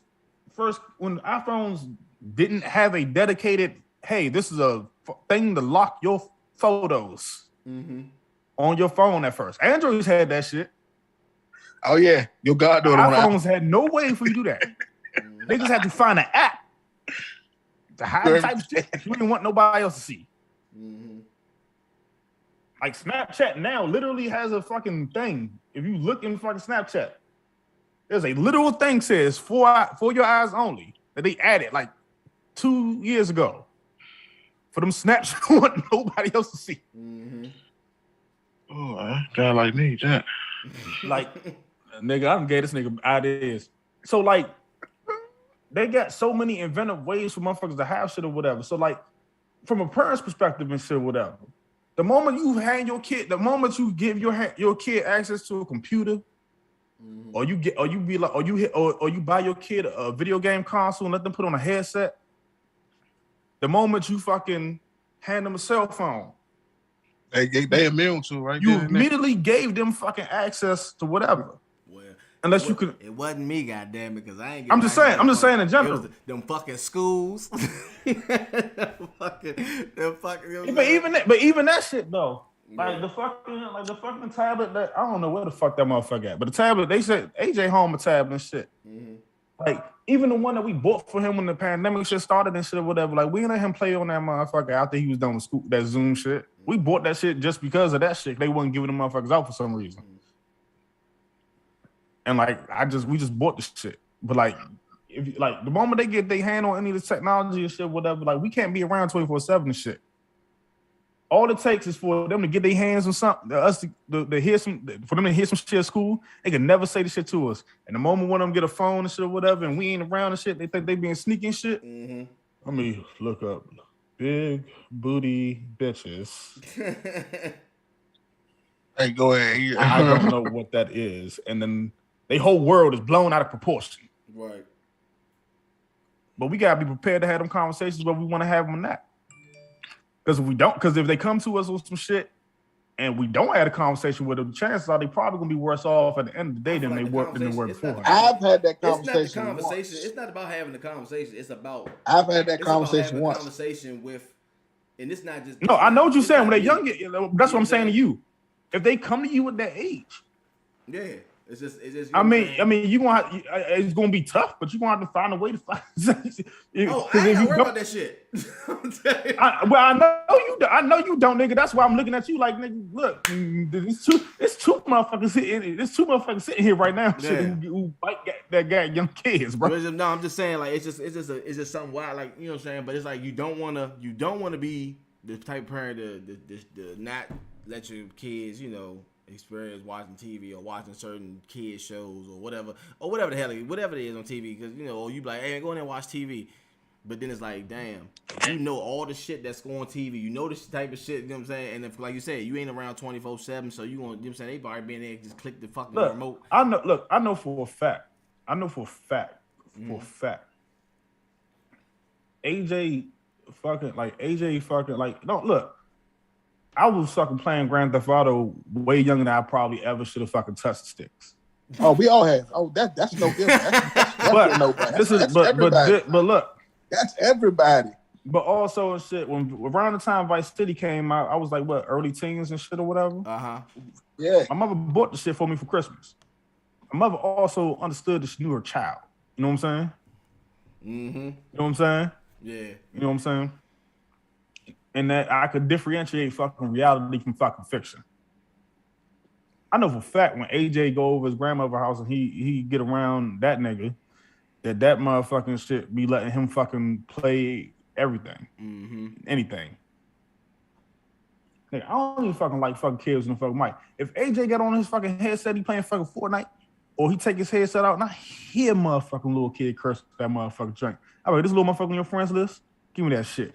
I delete that little nigga expeditiously. The nigga's gone. He joined your lobby, you fucking leave. I better not ever see you playing with this little bastard ever again. I don't play that shit. Like, I ain't gonna hold you. Niggas reluctant to get a little nigga fucking headset because he a little naive. So, you know. Well, niggas gotta fucking tell me that shit. Us as motherfuckers and shit was on Xbox Live and fucking PlayStation Network in the early days and shit. Know how fucking reckless that motherfucking place could be. Yeah. Yeah, all types of shit. I ain't start getting into headsets until I got my. I ain't gonna. I was like, what was that? What was the Vice City was after Grand Theft Auto? That was after 3. Yeah. Right. Okay. That so was Vice like that was like early days, like all the online shit, and like I ain't had none of that shit. I ain't get Vice City and San Andreas was raunchy as shit when they first got cracking. Yeah. Fucking San Andreas legitimately had the fucking girlfriend mini game and shit. Where you butter her up, you go in the house and shit, and then like it was a fucking pleasure meter or some shit. And you had to fucking like swap positions and shit. Like they took all the motherfuckers off shit, dog. Niggas gotta be prepared, man. Like I don't know what to tell niggas shit, whatever. Like if like I already know how I'm dealing with how I'm gonna deal with shit if when that day comes. Yeah. That what the fuck it is. I got cognac waiting on that. Nigga, I'm gonna be like, I'm gonna answer your question, but I need 15 minutes. I'm like going shit. to the liquor store, dog. I'm going to the liquor store. I'm The pouring cognac drink. on that. Because I feel like, listen, this how I feel, and this is my thing. Because it's like, you know, people always say, oh, you can't treat you can't treat your kids different. Let me tell you something. I wouldn't be able to talk to my son the way I wouldn't be able to talk to my daughter the way I talk to my son. You know what I'm saying? Because by me being a boy now, I can actually connect with him. Now, when I talk to my daughter, I still gotta be up front and be 100 with you, but I gotta take a whole nother route in how I'm gonna do this shit. You get what I'm saying? Like I feel like it's a little different for girls and boys. You don't feel like that? I think we gotta stop that shit. What do you mean? Why would you stop if you giving your son the male point of view of things? How did you stop it? You as a man can't give a woman a female. I mean, you can't give a woman what's the name? You know what I'm saying? You right, but nobody wants you to. You feel what I'm saying? So then that's not parenting then, because you have to be able to explain. Give her a woman point of view, nigga. There's some subjects and shit, whatever that's specifically based on what her sex is. And those are the type of conversations and shit that when Kai comes to that time and shit, whatever, those are conversations for Tiana to have with Kyrie. You know what I'm saying? It's some shit or whatever, nigga, though. Nigga. No, I'm listening to my fucking stomach. Listen to me. You a nigga. Mm-hmm. Who else would be better to talk about niggas than a nigga? Facts. But listen, when you having these conversations, who else? Because I had to learn this when it's cool to have a conversation with your son, because you know what I'm saying, because you want him to know the niggas. But your daughter is better. You don't think it's better for you for her to hear from you, because you are her father and you know niggas. Hear what from her? No. Hear what from her? No. Hear what from you? If you explain to your son about the stuff from a guy's perspective, right? Because you gonna be able to connect with him more, because he's a young man growing up. Then your daughter. Yeah, but also and shit, whatever. Why should you? Listen, this is what I'm saying though. You still gotta give your daughter. Sugarcoat? So you mean tell me that? But it sounds like what you say. It sounds like what you're saying though is that you want me to sugarcoat that shit. No, I'm not. It's nothing to sugarcoat. But I'm not gonna sit there and I'm not gonna sit there. I'm gonna tell my daughter some things that about the male too, because at the end of the day, we know we niggas, so we know how niggas run game. We know how niggas do certain things. You get That's what I'm saying? Nigga, have you been listening to what I've been saying? That's literally what I said. I'm gonna talk to her like I'm gonna be blunt with her. I'm not sugarcoating shit, dog. No funny. Can't nobody sugarcoat. Like, I think parents when you try to talk to that shit from this perspective and that perspective, give her the objective fucking facts. If you know how niggas are and shit, whatever, tell her the truth about how niggas are. You know how you work. Facts, big facts. At a point. But at the same time and shit, you think we that because we men, we that fucking ignorant that we don't understand how some women are? It's a different, it's like that, like the same way and shit, whatever, that we think that's because like, what the hell you think single mothers do? I had no fucking father, you feel me? Ain't nobody tell me none of this shit. But my mother ain't sugarcoat shit for me and shit, whatever.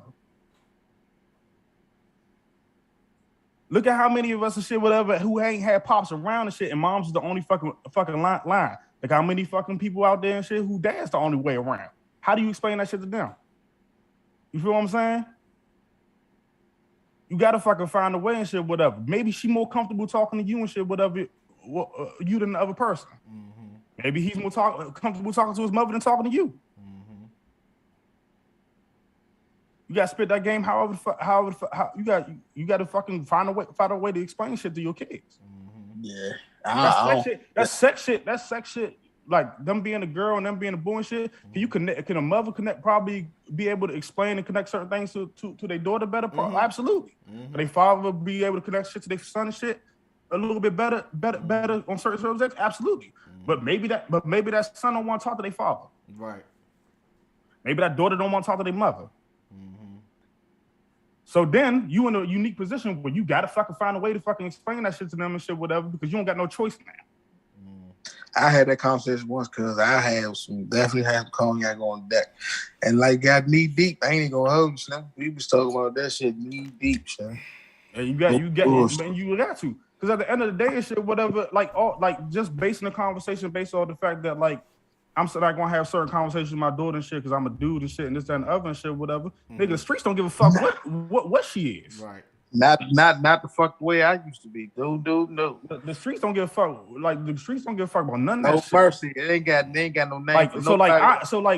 like while I understand like what you saying and shit or whatever, I can't afford to just take of it and look at it in that mindset and just be like, I'm just gonna explain it to this person this way, and then let her deal with these things and shit, whatever. Because even now, knowing this and shit, whatever, the way that I would explain something to Kai is not gonna be the way Tiana gonna explain it to her. Mm-hmm. And I'm an equal opportunity motherfucker and shit, whatever. I'm shooting from the hip, no matter who the fuck it is. Mm-hmm. I'm not. She gonna get him the, regardless of the situation, if she can understand his situation or her or whoever the fuck it is to talk to, she's still gonna give him the. Well, I'm gonna give them just like, okay, everything she said is right, but also let me give you the rest of the shit that she was not gonna tell you, or tell it to you in a way and shit that she wasn't gonna say it in. Because at the end of the day and shit, whatever. It's how can I say this and shit to make sense?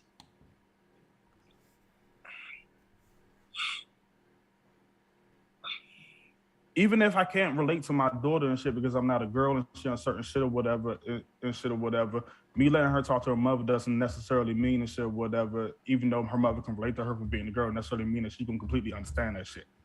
And just because her mother can relate to her more does not make me ignorant to those things. Mm-hmm. So it doesn't. So her sex doesn't necessarily mean and shit whatever that I cannot have that conversation with her and shit whatever because she relates more to her mother because her mother's a girl. It just means that maybe she can relate to her mother more because she looks at her mom as like, oh, this is a girl.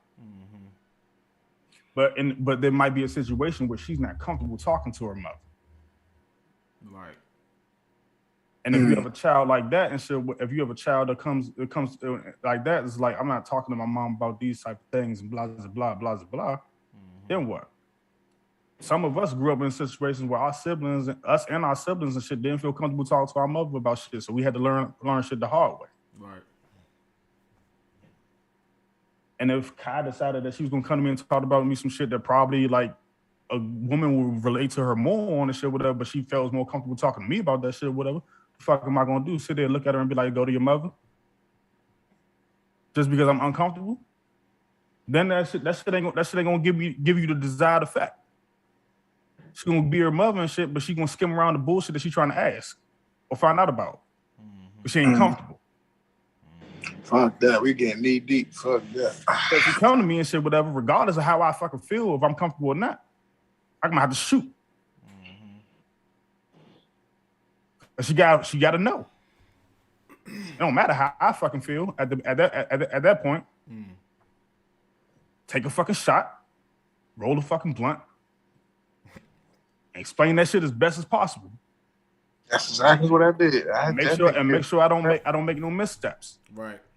And we all gonna make missteps because ain't nobody parenting perfect. Hell no. Because there ain't no handbook for this shit. Oh. Fuck no. That's why half of us as fucked up. That's why half of us as fucked up as we are right now.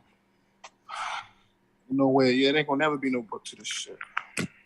Our whole generation need fucking therapy. Never be no shit. Nigga, I need a therapist right fucking now, nigga. Well, I'm telling you. God damn. I just don't want to be the motherfucking shit, whatever, that look at the situation just because they two girls and they can relate and go into that situation and shit, whatever, and then her mom missed something. Right. That I probably could have filled a gap that I probably could have filled in. I don't want to misstep that shit. I don't know. I'm talking. It's still early in the game and shit. Who knows? Yeah. Who knows shit. But look, cause say, look. Huh? Rennie, how old now? 12. 12, right? You 34. Kai's 1. I'm 34. I'm be hella. So peep game. I'm gonna be. But by the time Kai 12, I'm gonna be a hell of a lot older than I am right now. And as we know from the 12. Oh yeah, that's so 12. you feel game. By the time Kai 12 and shit, I'm gonna be old as shit. Mm-hmm. I'm gonna be old and fucking bitter and set in my fucking ways. Yeah, pretty much.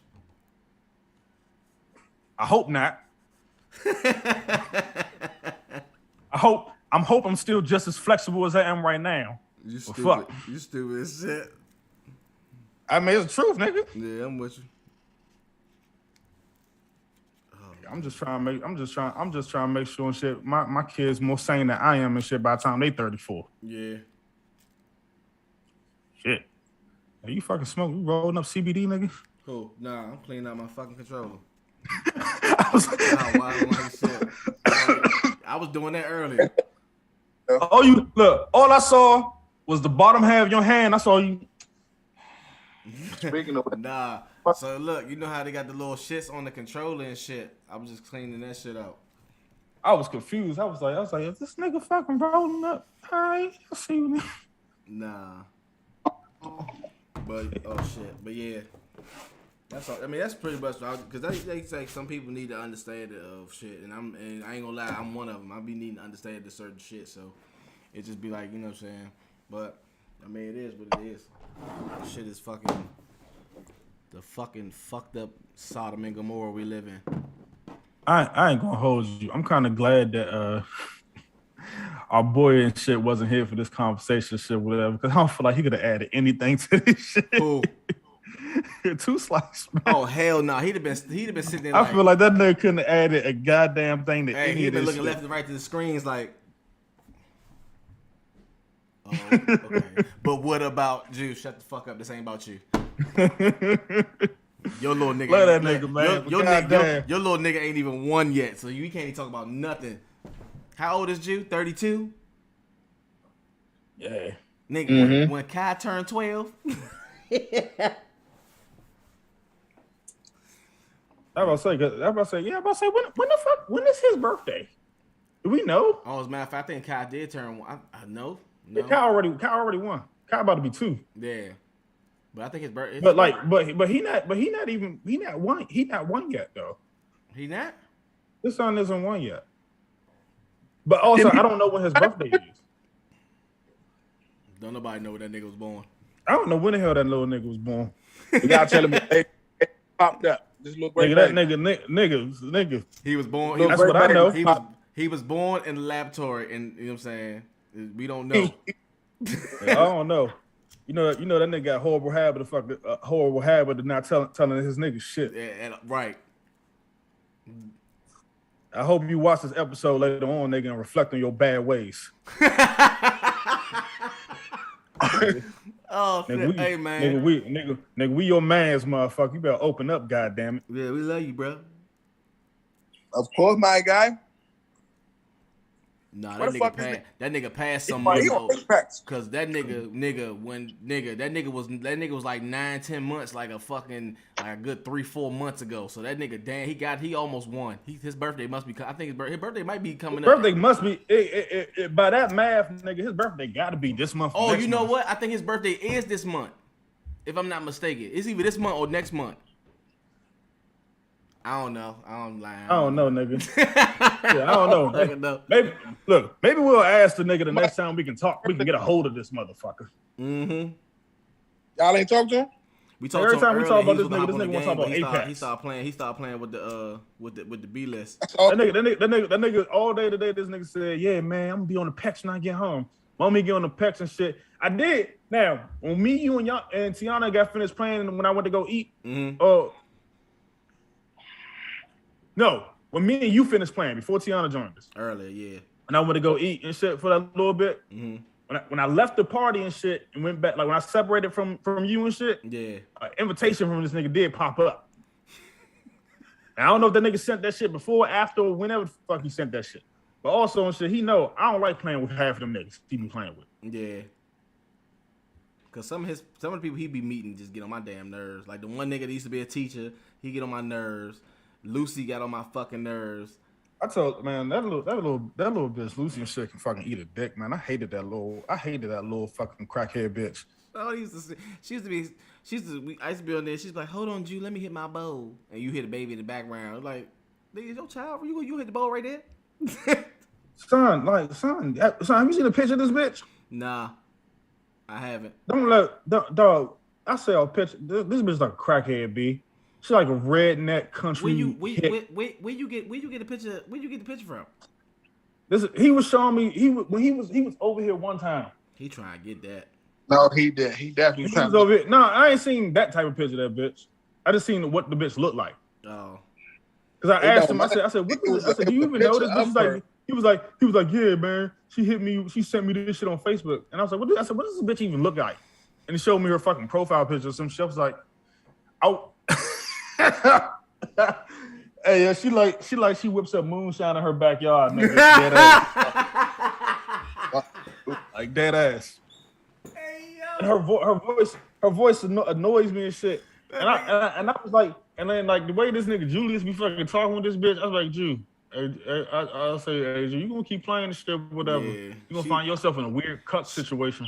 She do sound like something that's on Duck Dynasty and shit. Yeah.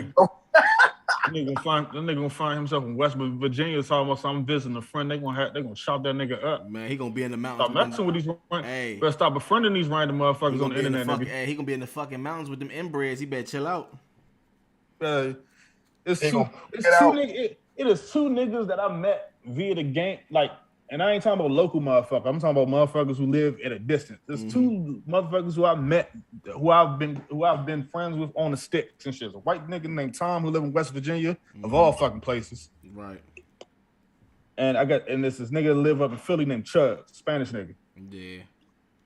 Oh, you can't forget about your local. You can't forget about your favorite Canadian. Oh yeah, fuck yeah, absolutely and shit. That nigga Brock, that's my nigga. Never I get married and shit, whatever. The nigga, I'm gonna send that nigga an invitation. Yeah, he gotta come. That nigga tall as shit too. For real. Yeah, he tall. He make us like children, dog. He tall as shit. So you laughing? I ain't lying. He like an overseas basketball player. That's how tall he is. Oh shit! So that nigga like that nigga tall as shit. Like 6'12". He a tall, slim dude, yo. Coolest dude on the planet though, man. I got mad love for the kid. Yeah. Man, so that's right. We've been talking. I don't know how long we've been here, bro. We've been live for 2 hours and 30 fucking minutes. This is the podcast. This is the second longest I think we've ever been. Because the first one was the longest. All right, listen, we got the longest podcast that we've had is the drunken mess going into your birthday. That I still haven't uploaded that shit, but I'm going to. And when I'm gonna tell y'all now, for everybody who's sitting here right now, there are 2 episodes of this podcast that's gonna be probably a little rough. It's that one and the New Year's one. Guaranteed. It's gonna be the Deep Creek DJ one, and the New Year's DJ one. They both gonna be rough as fuck. Oh fuck. Hey, yeah, this New Year's, nigga, we gonna link up. We gonna do that shit again. We all gonna be in the same fucking room. And the only reason the Deep Creek one gonna sound so bad when y'all is because you gotta think about it. One, we didn't have the speaker that the music was coming out of, shit, as big as this motherfucker is. I didn't turn it up as loud as we didn't turn it up as loud as it could possibly be because like fucking neighbors and shit in the other cabins, and we trying to respect. Ass noise complaint. So I kept turning up. Before we started, I kept turning the volume up loud as fuck and going out on the balcony to hear where I could hear outside. Mm-hmm. And I kept going until like I could hear it out like loud as fuck outside, and I turned the shit down and shit and adjusted it from there and shit. Yeah. So what we thought was fine when I listened back to the audio of the shit, actually ain't too fucking great. That shit probably sounds like you can hear the music, but it just sounds like somebody got their Bluetooth speaker playing. Oh, go ahead. Hey, go ahead. So y'all can't even hear like the dope ass nuances and the fucking crazy transitions my black ass was doing. I'm upset. That's crazy. But that's all good. Cause when this tax money come, I'm gonna buy this fucking mixer. Yeah. We're gonna plug this shit into the fucking shit for the podcast. So next time I do a DJ set, you'll be able to hear me, him, anybody else present. The music clear as fuck. It's gonna be amazing. Right. So y'all can hear all that. It's gonna be like the first time you ever did ecstasy. Better. But I am looking forward to next time that we can do this all in the same room though. I ain't gonna hold you. Yeah, we definitely gotta get back. Like I said, just seeing how niggas' schedule is. Like I said, you know me, I'm off on Tuesdays. If I got, you know what I'm saying, we can ride. If I got ride back out that jump on Tuesdays like we've been known to doing, I don't give a fuck. Plus, you're allowed to go. Even if Off on Tuesdays too. Even if at the very least and shit we do the in-person podcast just once a month, that'll be dope. Y'all I say, yeah, that'll work. At least having one time. We just gotta figure out my goal for this, for those watching the shit, whatever, at some place and shit where niggas get to a point where money is not a fucking issue and shit, whatever, and niggas can literally fucking branch this shit off into a proper business as it should be and shit, whatever. Mm-hmm. It would be nice to have a nice fucking space that we could all fucking commune on and shit. Yeah. That is owned by none of us and shit, whether we rent it or bought it out straight up and shit, and we turn it into a proper fucking studio. Yeah. Yeah, that's love. That would be fucking great. To have like a fucking 85 South situation with a nice chill couch and mics that niggas can hear everybody on. Mm-hmm. We just sit down and chill and fucking talk shit for 2 hours. Yeah, we have our own. We can get our own JON. Nigga, fuck. Technically, you halfway got one, nigga. If niggas could actually hear half of my shit, god damn. That's when niggas will be able to. Nigga, so support your local DJs, nigga. Toss a coin to me, nigga. You can cash out me a quarter right now, and that shit will support everything. Man, what? Fling. Everything matters. That's binary problem with Cash App. Just send me 25 cents, nigga, to go towards. Or this month, it'd probably go towards HBO subscription, so I can finish watching Euphoria. But oh nah, don't worry about it. Cause what's that? It's Sunday, right? You said Sunday. I had that shit back up. I'm about to have. Well, shit. When you told me this shit on fucking on Saturday and then on Sunday and shit, Sunday evening and shit, I was sitting there. And I was like, you know what? He said he deactivated, but he didn't say when his shit actually fucking expires. Yeah. I was like, it was probably still active. So what I'm gonna do is I'm gonna reactivate that shit Friday because I definitely gotta get down. Fuck that. Once this shit hit at the end of whether it's at the end of the week or next week, I know no later than the 14th I had that bread. Yeah. So whenever that shit hit, I'm gonna switch the Disney shit back over to my shit, nigga. I know you don't fuck with anime, nigga. I know this. I know you got like very limited fucking shit. What are you talking about? With anime, nigga. I do like anime. It's just I know, but like it's certain shit that you don't fuck with. It's certain shit, but like. I got some shit for you, nigga. Some violent fucking shit. I think you appreciate. Action-packed, blood-splattering fucking chaos. From beginning to end? Yeah. Nigga, some of the shit that, look, when I really started putting Tiana in the fucking crates, the shit that I showed Tiana off the jump and shit was some of the fucking most hardcore fucking violent shit that you ever fucking imagined. Right. Have you ever seen the Devil May Cry anime? Yeah. Have you ever seen an anime called Hellsing? No, I heard about it, though. My homeboy that I be talking to at work, he know about that. He be talking about that. I'm gonna give you I'm gonna send you my Funimation shit. I got Funimation. I always redeem that shit for like a whole year. That shit don't expire until like September or some shit. All right, yeah, send me that information. You gotta watch fucking Hellsing Ultimate. 12 I think 10 to 12 episodes. Each episode's an hour. You can watch anything on there. Yeah, it got so. My Funimation has every season of Dragon Ball. I bet you don't Dragon Ball Z, Dragon Ball Super, Dragon Ball GT. That shit got Yu Yu Hakusho on that motherfucker. I used to watch that shit too. It got some new shit. Got some old shit on that motherfucker. Yeah. Got a lot of shit. There's a lot of new shit too. That's pretty fucking dope. But some of that shit's long than that. Yeah. I'm sorry, y'all. I'm running my mouth. Nah, you good. But I'm not. You know what I'm saying? We've been here 2:38:44. You know what I'm saying? I'm trying to hop on this A pizzle for shizzle. Yes, definitely. I'm already low, man. Bizzle. But like I said, I'm that man, Chase Swag, aka Diablo Sin. You know what I'm saying? I had my brothers here with me, and we out here doing what the hell we do best, and let's talk our shit and get into Mr. some 17, shit. hey, 38, You know what I'm hey. saying? So we here, we doing this. My man got to fix them glasses. Next time, So, hopefully so- next time. Hey, nigga, make sure when you get that money, make sure you go get you a new pair. Oh, nigga. Oh, nigga. Trust, believe me, nigga. Look, I'm already about to fucking book my fucking optometry fucking appointment, nigga. I'm fucking overdue for this shit. Oh. These shits were supposed to be replaced last year. So it's time, nigga. I'm 1 year. I'm 1 year in the hole, nigga. I need to get back to it. Oh yeah. Well, let Everybody go. Like I said, we this is the Demon Squad Asylum. We are out of this motherfucker. We holler at